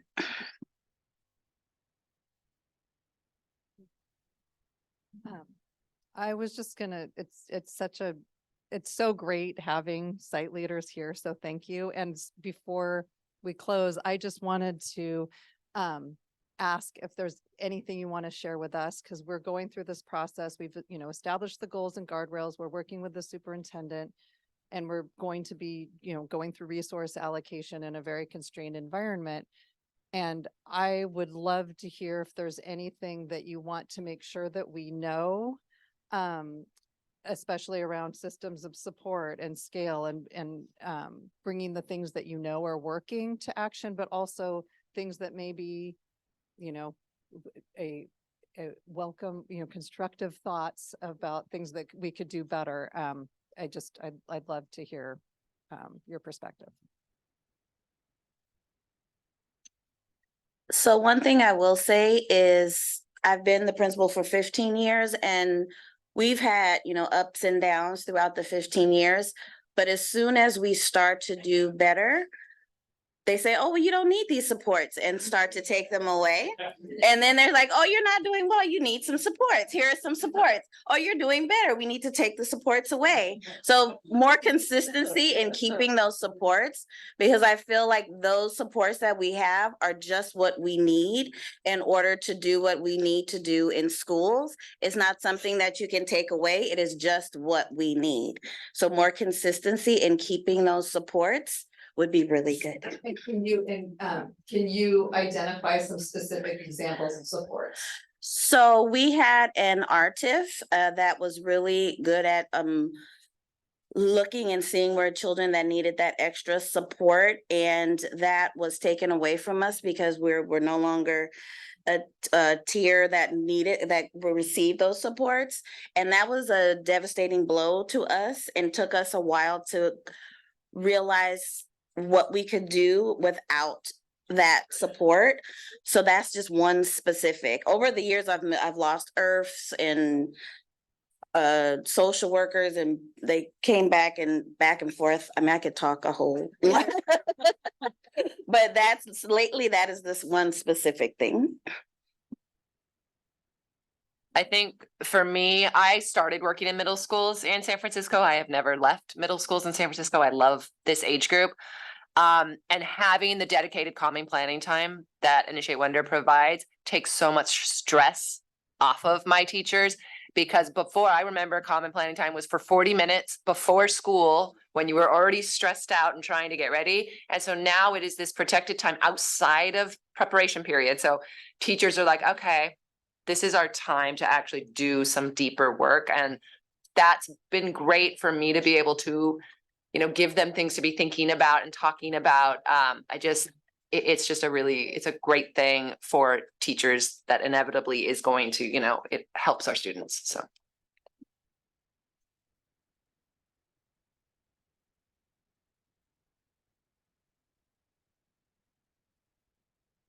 With the commentary on SBAC testing, I want to say from the student perspective, there's a lack of understanding for what our SBAC tests, how they affect our school site.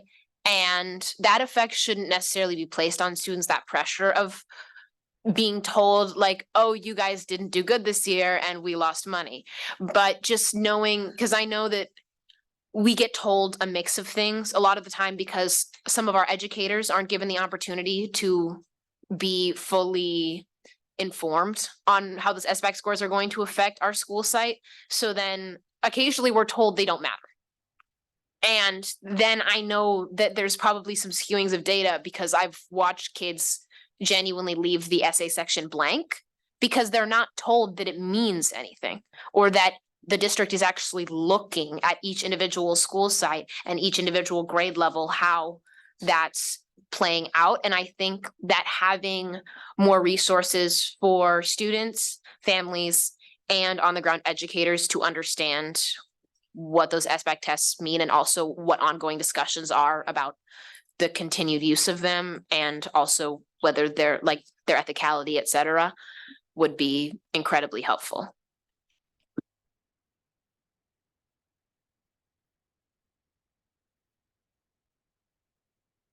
Okay, and with that, we will transition to the second part of our presentation. I'll hand it back over to the superintendent. Man, we have a part two.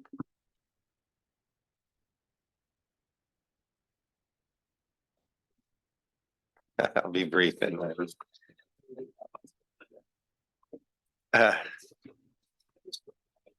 okay. Thank you. Yeah. Thank you so much. Let's give I was so focused on this, I forgot, oh yeah, we have a part two. So and I really appreciate the presentations and the conversation. So I think at our governance evaluation, we were looking at what is the criteria to be a Board of Education and governance team engaged in student outcomes focused governance. And one of them was to have, interim goals and guardrails that represent what we think is progress towards meeting those goals and guardrails, and that are in the SMART goal format. And so we noticed when reviewing them that not all of them were in the SMART goal format, and some we had shared that was we were trying to figure out the best way to express what this guardrail might look like in terms of a measure that we would monitor. And so since then, what we're presenting here are mainly revised interim guardrails. And so this is not for the board to approve, but it's for the board an opportunity to give feedback. And ultimately, if these interim guardrails don't seem to capture what we think the guardrails and our values are, there is an opportunity for the board to revisit, like, well, are we expressing the guardrail in the appropriate way, or what does that look like? So with that, what you see in the presentation is in red is what has been changed since the last time you saw this. And so actually going to ask Dr. Khanna to talk about the early warnings indicator. That's the only interim goal that we changed. Can you speak to that one, please, while I get to it? Yeah, sure. What we want. Sorry, are you using the same deck or this? Oh, this one, She's got the right deck. Yeah. the right deck. Yeah. So with regards to the early warning indicators, what we wanted to do was see success at the end of 9th grade. And that's the reason we've changed the interim goals so that, we can say that what are some of the strategies that are employed at that transition grade of 9th grade, and which will help some of the students who are entering with early warning indicators. Early warning indicators are indicators that they are at risk of graduating. Okay, so what are some of the interventions or strategies that we do in 9th grade to help turn that around? Okay, so that's the reason it was reframed to make it a 9th grade initiative. Thank you. So then if you go to the guardrail. So for the first one, this is one where, they weren't really SMART goals. So you're trying to think, well, what does it look like to be, to engage our families and include our families? So I appreciate the RPA team looking at research about community engagement has identified an implementation rubric. And so, we made a lot of decisions in the past where we didn't have any guidance of what that looked like. So we're saying for this year, like the way we previously had identified the guardrail, but it wasn't really a SMART goal, was to identify 5 major decisions. So we've identified those.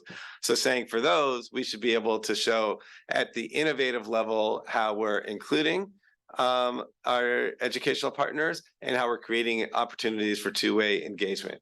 And then we also have developed this and wanted to be explicit that, for some, we still don't have baseline data, but be very clear, like we will be collecting data at a particular time. So here we have the baseline data will be collecting from those who participate in the decision-making, their percent satisfied. And then AJ Crabble gave some helpful feedback. He said, don't put if you don't have the data, don't put a target percentage until you really see what the baseline is. So that's why the numbers changed to an X.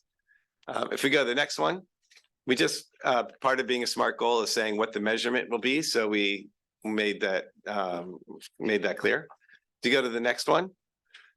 And the other thing is we really try to have interim guardrails, like not create whole new buckets of work for this. So you've heard us talk about the core rubric and the QTEA survey. So just using those, and again, just wanted to be explicit, like when you should expect to see baseline data, and then we'll be clear on what the change will be. If you go to the next one, again, we just have some updated data around our staffing. So we put that in. 4.2 was one of those ones that wasn't really a SMART goal. And so since we're talking about resource allocation, we're looking at, we went through a process to realize some savings and then continuing that process for this year. And then if you go to the last one, really thought about like in working, what does it mean to work in strategic partnership? And while that's where a lot of people are collaborating with their partners, thought maybe how I'm spending my time as a leader of the organization might be a helpful indication of like, are we working with our partners? So I actually did an analysis of my calendar of how much time I'm spending with those who are outside the district. So that refers to like our city partners, foundations, universities, and then looking to see that increase when I look at my calendar for the next year and cultivating those partnerships.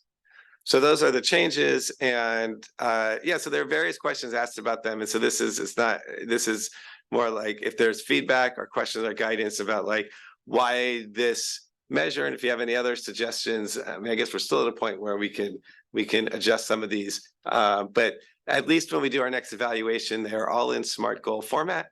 And it can be measured accordingly. Thank you for the brief presentation. Now we'll see if there's questions or comments from commissioners. I will start us off and then we'll kind of see where we go, and also if there's any broad feedback on kind of how everything is sitting with folks to give the superintendent and his team as well. Definitely appreciate the updates that were made and making sure everything is in kind of the format that we're looking for. Definitely appreciate the intention and the thought that's kind of gone into this through the whole planning process. I do still feel like for some of the interim goals and guardrails, primarily the guardrails, that they don't necessarily match up with what I think I had in mind initially when we were creating the guardrails.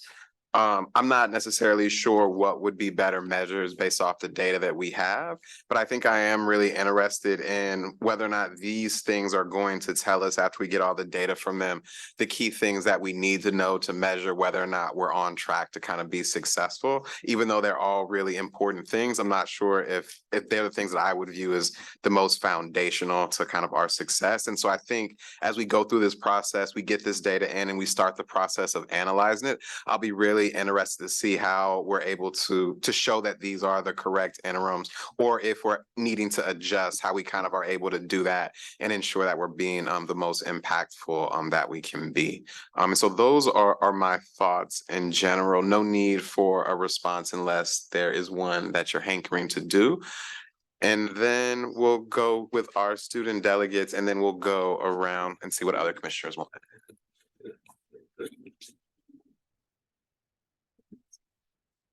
I'd like to appreciate on slide 7, interim goals for goal 3. Interim goal number 3.1 was changed from decreasing to increasing. And I think that intentional choice of language is very powerful. And I think it shows that we're climbing towards something as opposed to trying to detract. Even though it would be a positive detraction, it's still, that choice of language definitely sets a more positive tone. And then also I'd like to ask a question about, I think it's guardrail 2 and specifically 2.3. I don't necessarily understand that guardrail. It says reduce disproportionality of African American and Black students referred to special education in other health impairment and emotional disturbance categories. So does that mean specifically like students being misreferred to those categories, as in like wrongly referred, or is it, okay? Yes, yeah. No, it's so, and we chose this. In areas where we're doing work, like how do we strengthen the work and monitor progress? So wonder was called comprehensive coordinated early intervention services. You get this designation when you disproportionately refer students to special education. So there are going to be a typical number of students who referred, and so this is an area where we have disproportionately referred students, and we have what we call a CSAFE plan to help address this. So then this is monitoring the progress of that.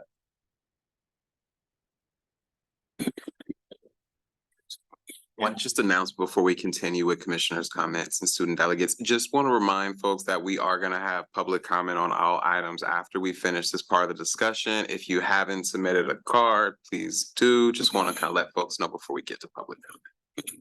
Sorry. Thank you.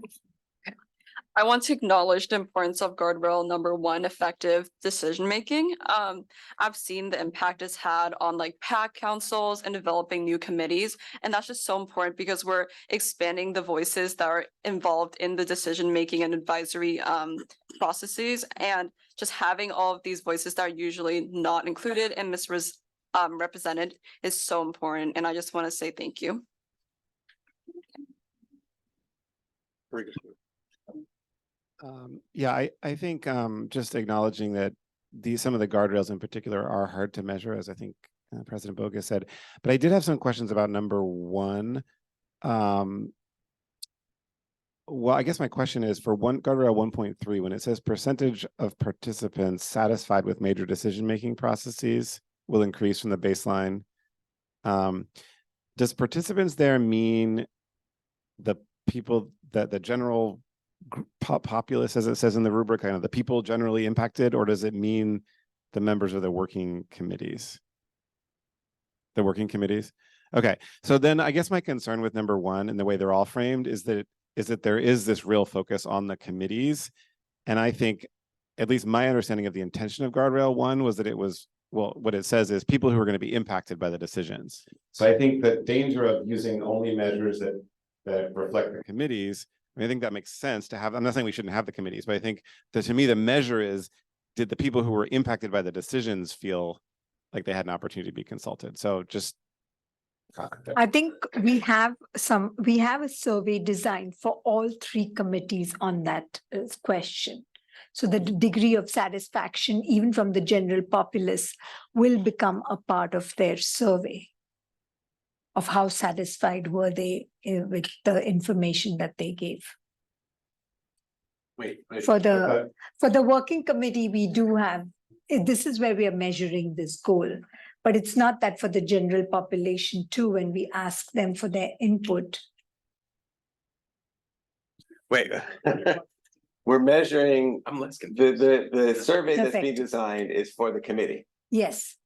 So then it's for the not working committee. For the working committee. So it's not for the general populace. But for the general population too, we have a survey that we are going to be asking. But we haven't measured. But it's not one of the measures. No. It's not listed. Okay. Well, this one we're not doing till December. So Yeah, let me well, look at that's that one and see. Yeah, I hear that point. Okay, thank you. Yeah.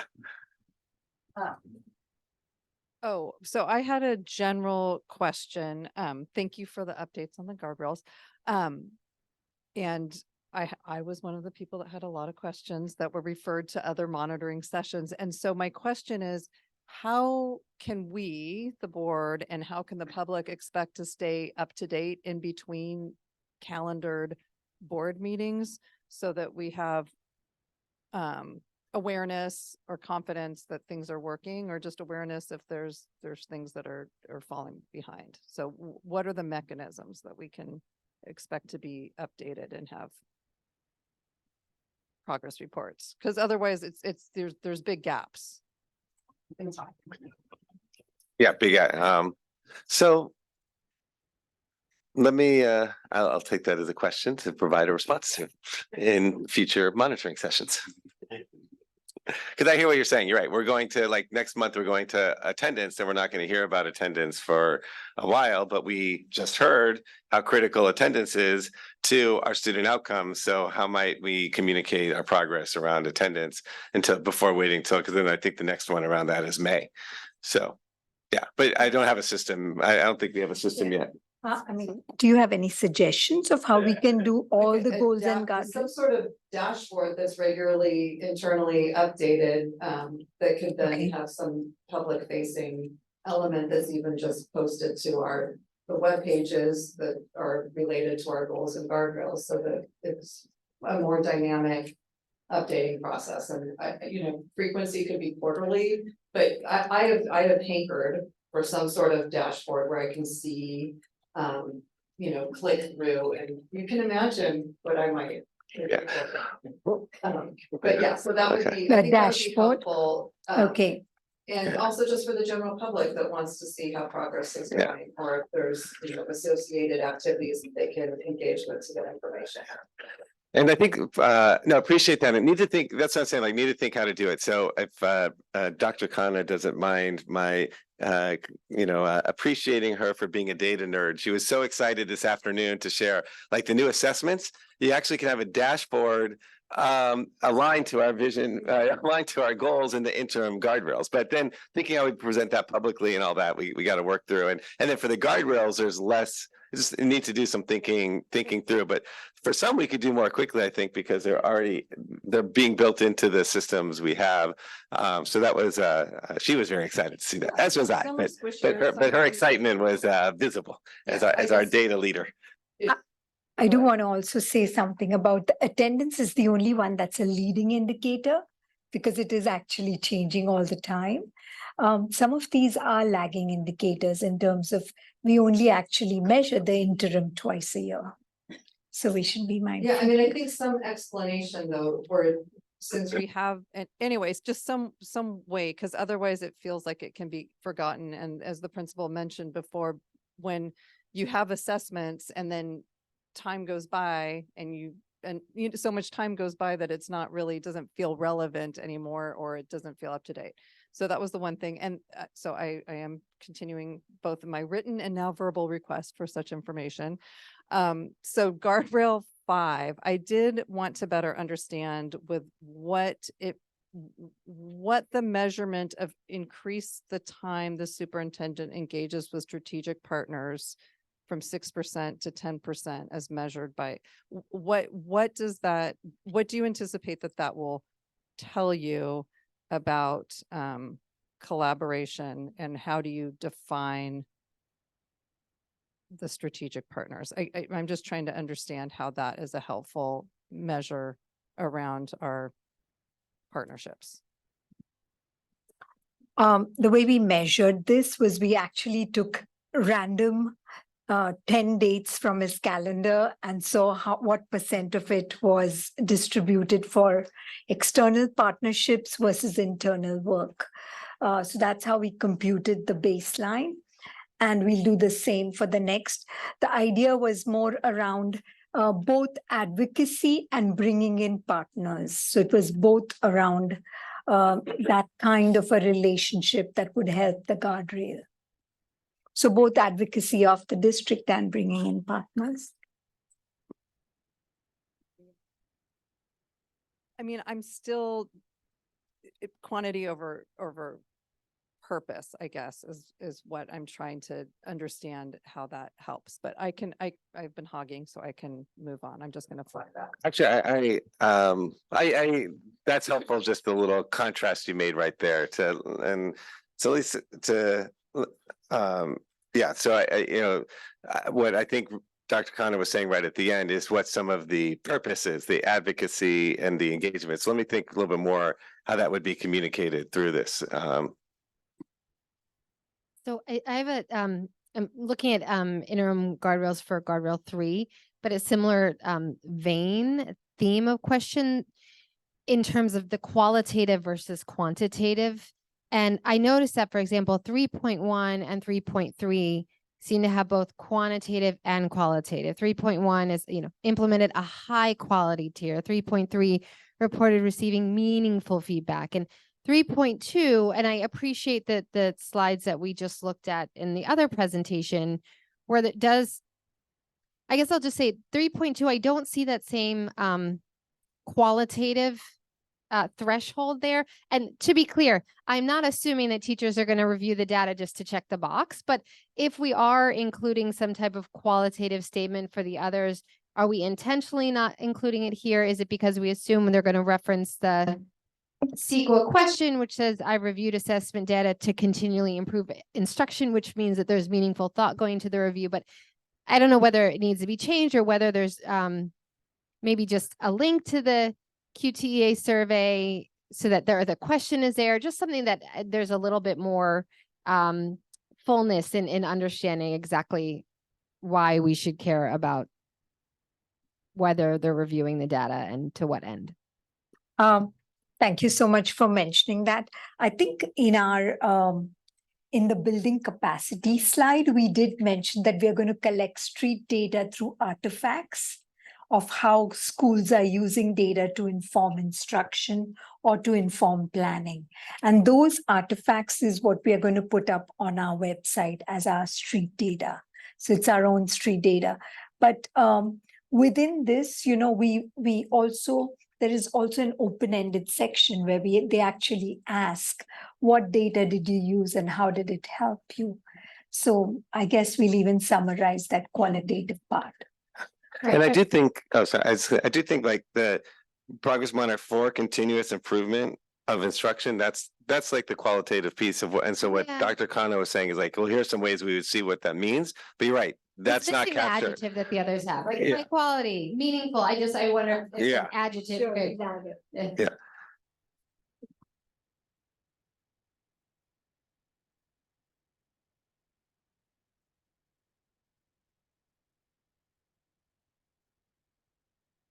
All right, thank you for the opportunity to have this discussion. No surprise, I will go to Guardrail 5 since I was the one obsessing about Guardrail 5 and strategic partnerships during the process. I think overall, just some general feedback. For 5.3, I was always intrigued around the internships being listed under this guardrail. For me as a high school parent, I always considered this more within goal 3 of career and college readiness. While I certainly understand the partnerships that need to be in place in order to have such a robust internships and successful programs that we have had, and really appreciate the opportunities for our high school students to be paid in their summer internships, to get credit, So anyhow, that's just, I feel like it's more tactical. And I think overall, my feedback for the interim guardrails for 5 is more, my intention was intrigued around how is the district demonstrating its increasing of its partnership. So for example, I'm also very intrigued by our fund development approaches, like through philanthropy. And how is that being leveraged? So over time, in an annual basis, how much growth are we seeking in philanthropy to leverage public-private partnership as just an example? I think that's where I was actually more interested in learning from the superintendent around those strategic partnerships, and also understanding that it's not just one person that's really responsible for the superintendent himself and through his calendar, but it's really about the impact or kind of the change because of these engagements. Here, how is it advancing our overall goals and student goals? No, I hear that. And actually for the third one, where I feel like that does more represent what you were after, the reason why I say that is because we actually heard in our college and career readiness update, remember that we couldn't get an MOU with the city because to help increase the number of internships. So that's, I think, the kind of like, so how do we work together? And both sides want that to happen, right? So how do we work together to make that happen? But I hear what you're saying. Then, overall, like it's similar to what Commissioner Matamati said, like around the impacts on this. Yeah, so you just awoken my reminder of the SFPUC MOU, right? That's been over 5 years. That's a strategic partnership, but wouldn't necessarily be on your calendar or but would be hugely impactful and revenue generating for the district. So I mean, I'm looking for, when I think about strategic partnerships, I mean, either looking for direct benefit to students or cost savings or some sort of fiscal improvement or operational improvement. That doesn't necessarily land on your calendar. It's not necessarily talking. Commissioner Land and Commissioner Fisher. I have one more comment around guardrail 4 resource allocation, to understand, with 4.2, increasing unrestricted general fund and how that, and we've had a lot of discussion about, this is around allocation to transparently communicate. And so I think really being able to understand, particularly for at the site level, like how that educational experience will go. We've heard actually tonight from our site leaders, right? And families also and students being able to understand with that resource allocation, what will that experience, and our educators, what will that experience be at the school sites? Yeah, I need to look at something, but so go to the next question. I may have a response to that. Yeah, I'll stretch a little bit. I'll be listening too. I just gotta. Well, I keep going back to all the IEP meetings that I've sat in where we have amazing case managers who write fantastic goals for their students. And then you get into the IEP meeting and the educator who's written the goal has one thing in mind, and the family and the advocate and, the after school provider and everyone else has no idea how to interpret that goal. And so shout out to all the great case managers out there who are probably, sitting there with their bowl of popcorn, the Stephen Curry meme, but Stephen Curry meme. But I think did I give you enough time yet? Or should I? Okay.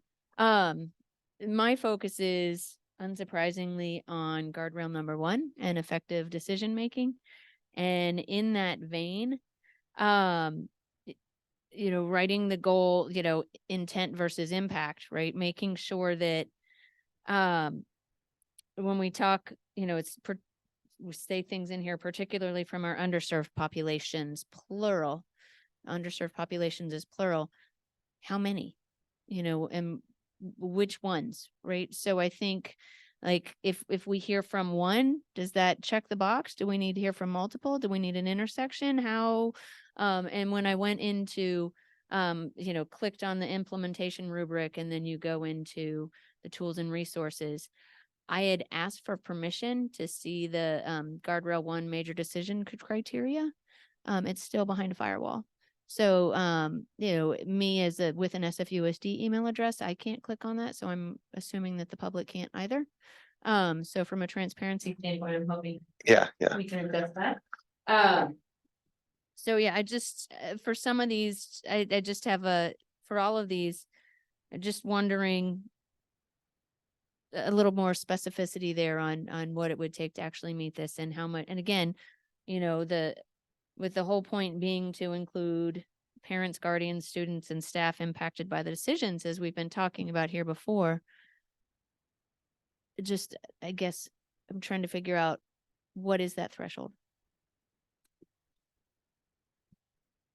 Yeah, that's helpful. And I think this is where, again, it was kind of a balance, but that's a question I think also as we get to the monitoring that guardrail, we'll get to bring with some evidence and then have debate. Does it really match what we were expecting from it? And thank you for indulging me. The thing I was looking at, because if you go back to guardrail 4, I had noticed, you might notice that there's not a period at the end of the second guardrail, because I thought we had written something around alignment to our goals and guardrails, right?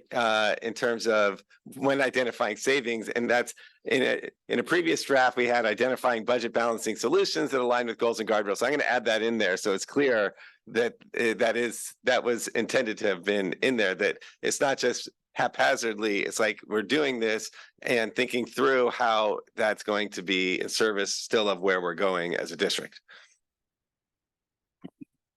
We are going to take our final comment from our student delegate or delegates, and then we'll transition to public.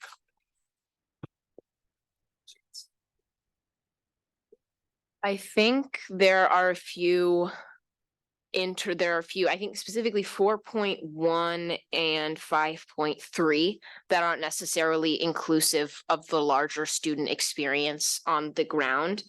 4.1, it's saying specifically classrooms which are fully staffed, and I think it's important to have sites that are fully staffed. For example, I'm currently at a school site where we don't have a dedicated school nurse. Our assistant principal is serving as our school nurse, and there are multiple other school sites where they have similar issues, and that means that neither job is being done to its full potential. And because I see that percentage of classrooms that are fully staffed, and I felt that wasn't necessarily representative of what I'm hearing and seeing at individual school sites. And then I realized it's because it's classrooms and not the school site itself, because there are teachers who are also serving as coaches, and there are a lot of people who are doing way too many jobs. So I think it's important to expand that one. And then also, if we're doing college and career readiness, we should also consider that not only the amount of students in internships, but the amount of students working jobs. Because working a part-time job for some students is the preparation they need for their career or for their college experience, whether that's saving or that paid hourly job is what prepares them for that future thing. And I'm not sure if this definition of internships is fully inclusive of that experience. So I just like to caution against, we need specificity, but that can't lead to exclusiveness.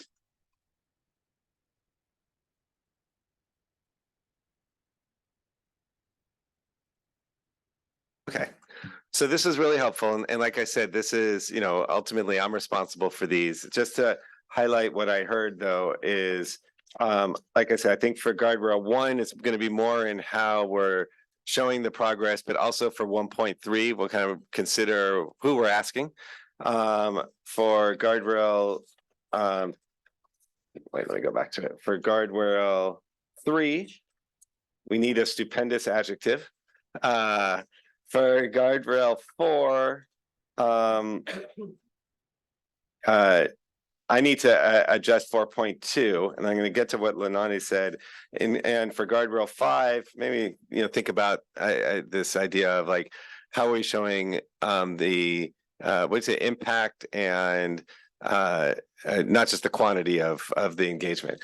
I think what you said at the end is what we're working through in this process too, is like, and this is what was also, it's hard with the interim goals too, because just because we're not measuring it doesn't mean we're not doing it. And so, with 4.3, like you see the improved heating systems, I know if I talk to many students, we could put bathrooms on there, we could put the lunchroom on there, we could put a lot of things on there. Part of this process is to start building our collective muscle of being accountable to something. So I hear what you're saying around the staff room, the fully staffed classrooms, and how that doesn't capture your whole experience.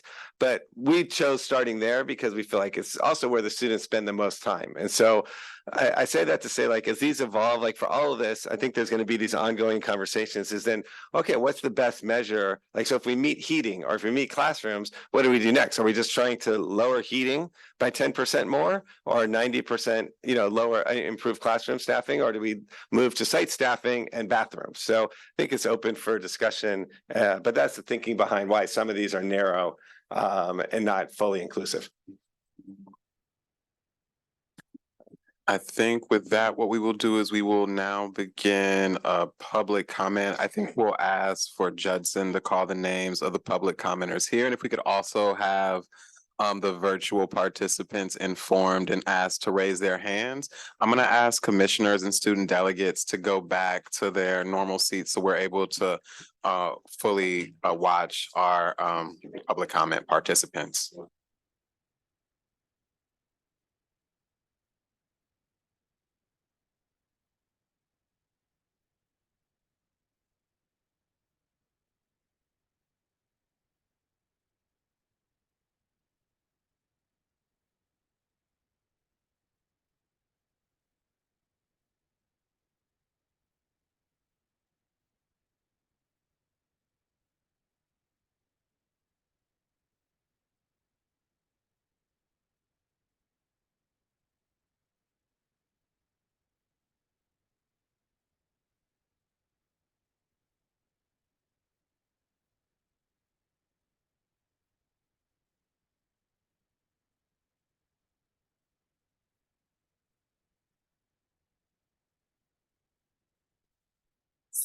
We will start with our in-person public comment and shortly go into our virtual public comment. Please note that each speaker will have 1 minute to speak. If we could please have that repeated in Spanish and Chinese. Buenas noches, este es el momento para que si usted tiene un comentario público, lo haga de manera breve. Va a tener 1 minuto cada persona. Gracias. Thank you. 大家好，而家係公眾發表意見嘅時段，麻煩邊位需要發表意見嘅請發言，同埋每位發表意見嘅時間係唔超過1分鐘，多謝你。Thank you. Thank you. Okay, I'm gonna call commenters up. Supriya Ray, Patrick Wolf, Jenny Moore, Brenna Moore, Rex Ridgway, Jeff Lucas, Meredith Dotson, and Chanel Blackwell. You can step to the podium at 1 minute each.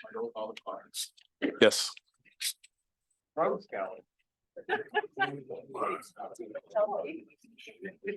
can step on up and go ahead and get started.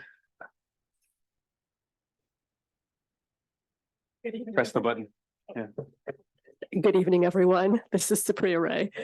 I wanted to start out by thanking you all again for taking the time to do this type of monitoring and present data. It's such a shift from what we saw a couple of years ago. I just greatly appreciate the effort being put in by everybody here. Second thing is in terms of substance, I worry about a couple of things here. One is that even under these interim goals and guardrails, there's a huge number of students who are functionally being left behind. Let's take our School C students, for instance, who have a literacy increase, hopefully of 5% from 20 to 25% for third graders by 2024. That's 75%, even assuming we reach that aren't meeting literacy standards for their grade level. That is incredibly concerning and incredibly disturbing to me. Along those lines and related to that, what are we going to do for students who are struggling and suffering now? What actual interventions are going to occur to help kids now? Thank you. Thank you. Do I press it? Is it ready? Okay, great. Well, first, I also really want to thank and appreciate you for the work that you're doing. I mean, we are on a journey here and it's a great journey and just keep it up. Thank you so much. Lot to say, little time. So I just want to uplift a point that President Bogus had made. The goals that you have are very aggressive and it's unlikely that you're going to hit them. I hope you blow right through them, right? But it's unlikely that you're going to hit them. And so I think it's important to be realistic in your communication outwards. And if we become a district that follows the data, is relentlessly student focused, has a culture of continuous improvement, on and on and on. And yes, Commissioner Matamati is correct. We should have a dashboard of attendance or chronic absenteeism right now. If we do all those things, we'll be making tremendous progress. Let's not let that be lost. Thanks very much.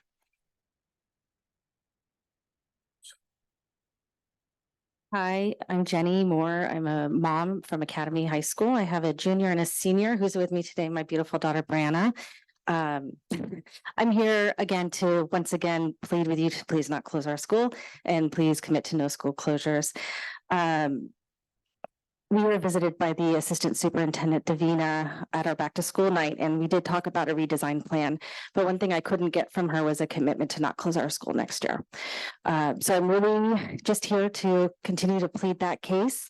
There's a lot of wonderful things about our school that I'm going to let my daughter tell you guys about because she's much better to speak at it than I am, since she's living it.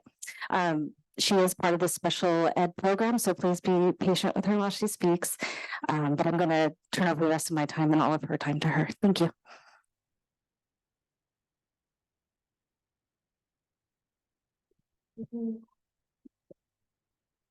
Hi, my name is Brandon Moore. I'm a senior at the Academy. I'm also part of the SPED program. Schools like Academy are very good for students in special education. We need the smaller schools to help us grow and learn with all the resources we can get. I know for me, smaller schools are a big help because you can have more one-on-one time with the teachers and they are able to understand and help more. In big schools, we aren't able to work as well and we can struggle more with learning. With smaller schools, our community is big. For me, I know that there could be other things going on inside and outside of school, and a bigger school environment can make that more stressful and make time management harder. We deserve the right to a good and fair education as much as other kids, even if we learn different, take a longer time to understand, or need extra help. We're all the same, all human. People sometimes think that since they're in special education, they matter less because they're just gonna slow others down or that we don't work as hard. But they're wrong. We work our butts off to get better, and we will be able to get what others are learning. Since our brains work differently, we work harder and we will understand. We just need the support smaller schools provide to do the learning. If this school closes down, it's just another small school that special education students won't have to thrive and grow. This has happened before. They have closed down the school and now we're back and it'll just be repeating history. And some parents who went to McAteer before want to see the school stay open and for the kids too. They won't have a school to come back as alumni. And we just recently had the school renovated and have an amazing gym, cafeteria, track, and locker rooms, but also newer classrooms and offices. Also, even though most kids don't know about the school because they don't market it, when students go to this school, most end up loving it and recommending it to others, siblings, and friends based on the experience. One other thing too is that we are a very central school and we have great transportation and travel for any off-campus stuff like sports and internships. If this school closes down, then Soda won't have the sports and it would make it more of a struggle for making money. This is an amazing school. Please don't close this school. Thank you for your time.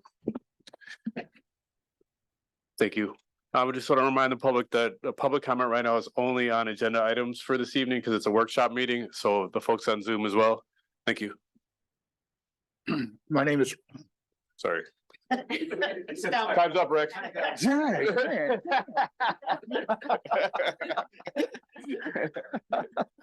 Go ahead. My name is Rex Ridgway, and young lady at your school, talk to your principal because Prop G money covers the nurse. Okay, that's where your money is. I have an answer to a lot of questions from the workshop, and it's homework.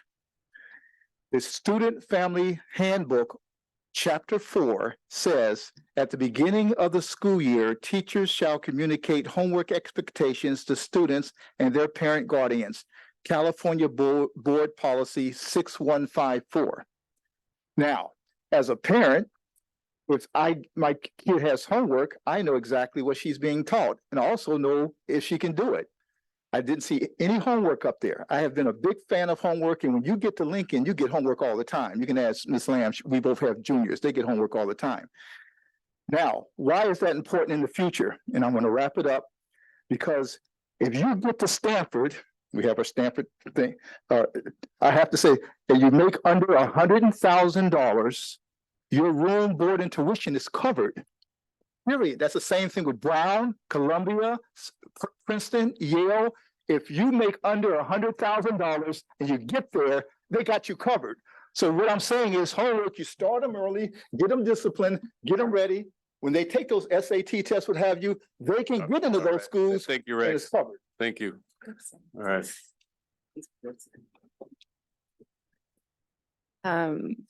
Hi, everyone. Thank you, board, for taking my comment. I'm Meredith Dodson. Earlier today, we sent you a letter from SF Parent Coalition calling on you to act with greater urgency and to develop a concrete plan to address the challenges in our math and reading programs at SFUSD that you discussed tonight. A year ago, you set a vision, and we commend you for the vision that you set and the goals that you'd like to reach by 2027 for our students. Tonight, you looked at the data that illustrates how far off we are from some of our goals. Next year, we could be even farther. It looks like tonight there's an acknowledgement of the problem and a commitment to a year of monitoring. We know this is important. The data is important, and families, like you already heard from, want to know what interventions and strategies will help our students get back on track today, tomorrow, this year. What is being done for those students? Each and every day, our students will fall further behind and our equity gap grows. Where is the plan to get our students on track and prevent them from falling further behind? That we need tutoring, additional instructional hours, individually tailored plans. Our kids can't wait for process. We need a plan. Thank you. Hi, Jeff Lucas. How I learned to love the SBAC, or more appropriately, the practice SBAC. May 5th, 2018, my daughter was taking a practice SBAC. She couldn't answer the first question. Go through the 5 whys, not trying to help her solve it, but why, yada, yada, yada. Her class was 3 months behind the district pacing guide. So on May 5th, they were doing work they should have been done with in February. Happiness is a diagnosis. In this case, knowing that the district didn't actually finish the curriculum was all we needed to know. Yada, yada, yada. She's now a math major. The SBAC tests the system. A practice SBAC is immensely valuable, and more importantly is getting into the root cause analysis. We didn't get to root cause. We just got to approximate cause. And I haven't seen a lot of digging deeper into why the outcomes are the way they are. Thank you.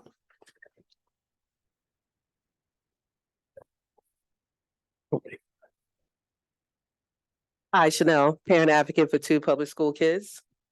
In the 22 and 23rd school year, only 40% of 8th grade students passed the SBAC for math. Upon closer study, we see even worse outcomes in key focus groups. We know that there is a lot of talk about 8th grade algebra. We support that. Furthermore, we want to see a district where we get COLS, where 1/2 of the students are proficient in math. And also I wanted to address, I know we talked about math, 8th grade math.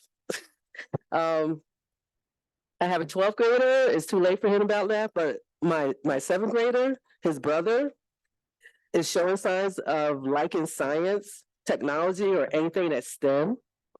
And he can do 8th grade math to brighten that light bulb more, same as many of his friends. So what I'm saying is that 8th grade math is important to come back, to bring it back, and we support that. Thank you.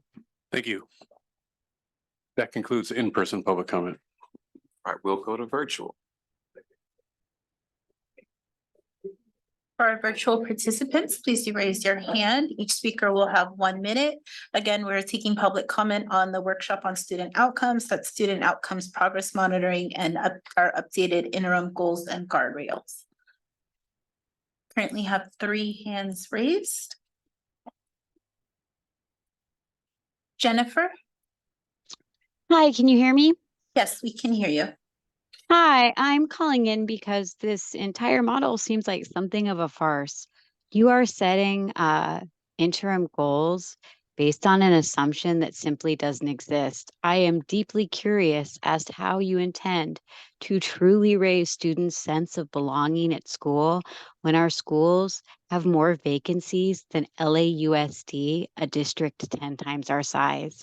I'm also wondering why we are moving $50 million of unrestricted funding into reserves when this district's 2 largest unions are preparing for strike votes, and that money is desperately needed to settle fair contracts. Our reserves are above state minimums. You are making choices that make school harder for students and make outcomes worse. That is a choice you are making. All this playing around with numbers and goals you will never meet because of your other choices is simply a waste of our time. Thank you. Kiki? Yes, thank you. My comment has to do with one of the slides that was shown earlier in the presentation about the results from the QTEA survey result. One thing I found pretty disturbing, and I'm surprised that no one else addressed it, was that 66% of the teachers surveyed actually responded. That means 1/3 did not. And of those 66%, only 44% never consulted with their site leader. 38% never consulted with their colleagues. So that means that, you know, a significant, maybe more than 50% of these teachers are effectively siloed. So, you know, an indirect response to some of the questions that were raised about how do we systematize success? How do we systematize things that work, or really hone in on the things that don't work?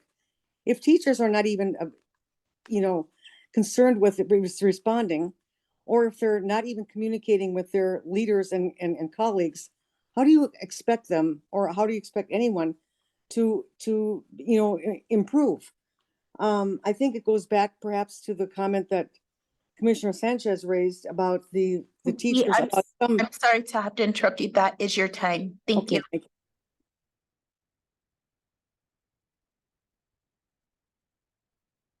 Penelope?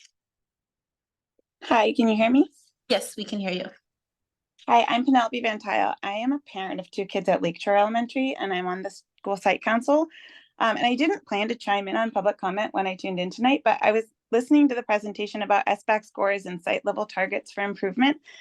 And it left me feeling really bewildered, because I know at our site, at least, our SSC allocated 1.5 FTEs last year to fund having RTIFs, precisely to target improving literacy outcomes, which was in our school site plan. But now I learned this year at our first meeting that our RTIFs that we tried to hire and any RTIFs that we try to hire are going to be inevitably poached by the district for reassignment to classrooms at other schools, because there's so many classrooms with vacancies. And of course, it's vital that we fill 100% of classroom teachers. Like, I don't dispute that. But talking about engaging site levels and improving performance at our sites is kind of farcical, when the reality is we don't have the power to hire the supports we need to effectively hit those targets, even when we have the money to do it, which we do in our budget. And we're trying to figure out how we can spend it in a way that won't inevitably get pulled away to fill those sort of district level deficits that are happening. So I don't know, I just wanted to chime in with that, because from my perspective as a school site leader and trying to engage, it just seems, it rings hollow. And I know you guys are trying, and I appreciate it, but like, that just. Thank you, Penelope. Sorry to have to interrupt you. That is your time. Thank you. Thank you to all the public commenters and all the people who watched and participated in the meeting this evening. I think with that, we are at a place where we will adjourn our meeting at 8:59 p.m.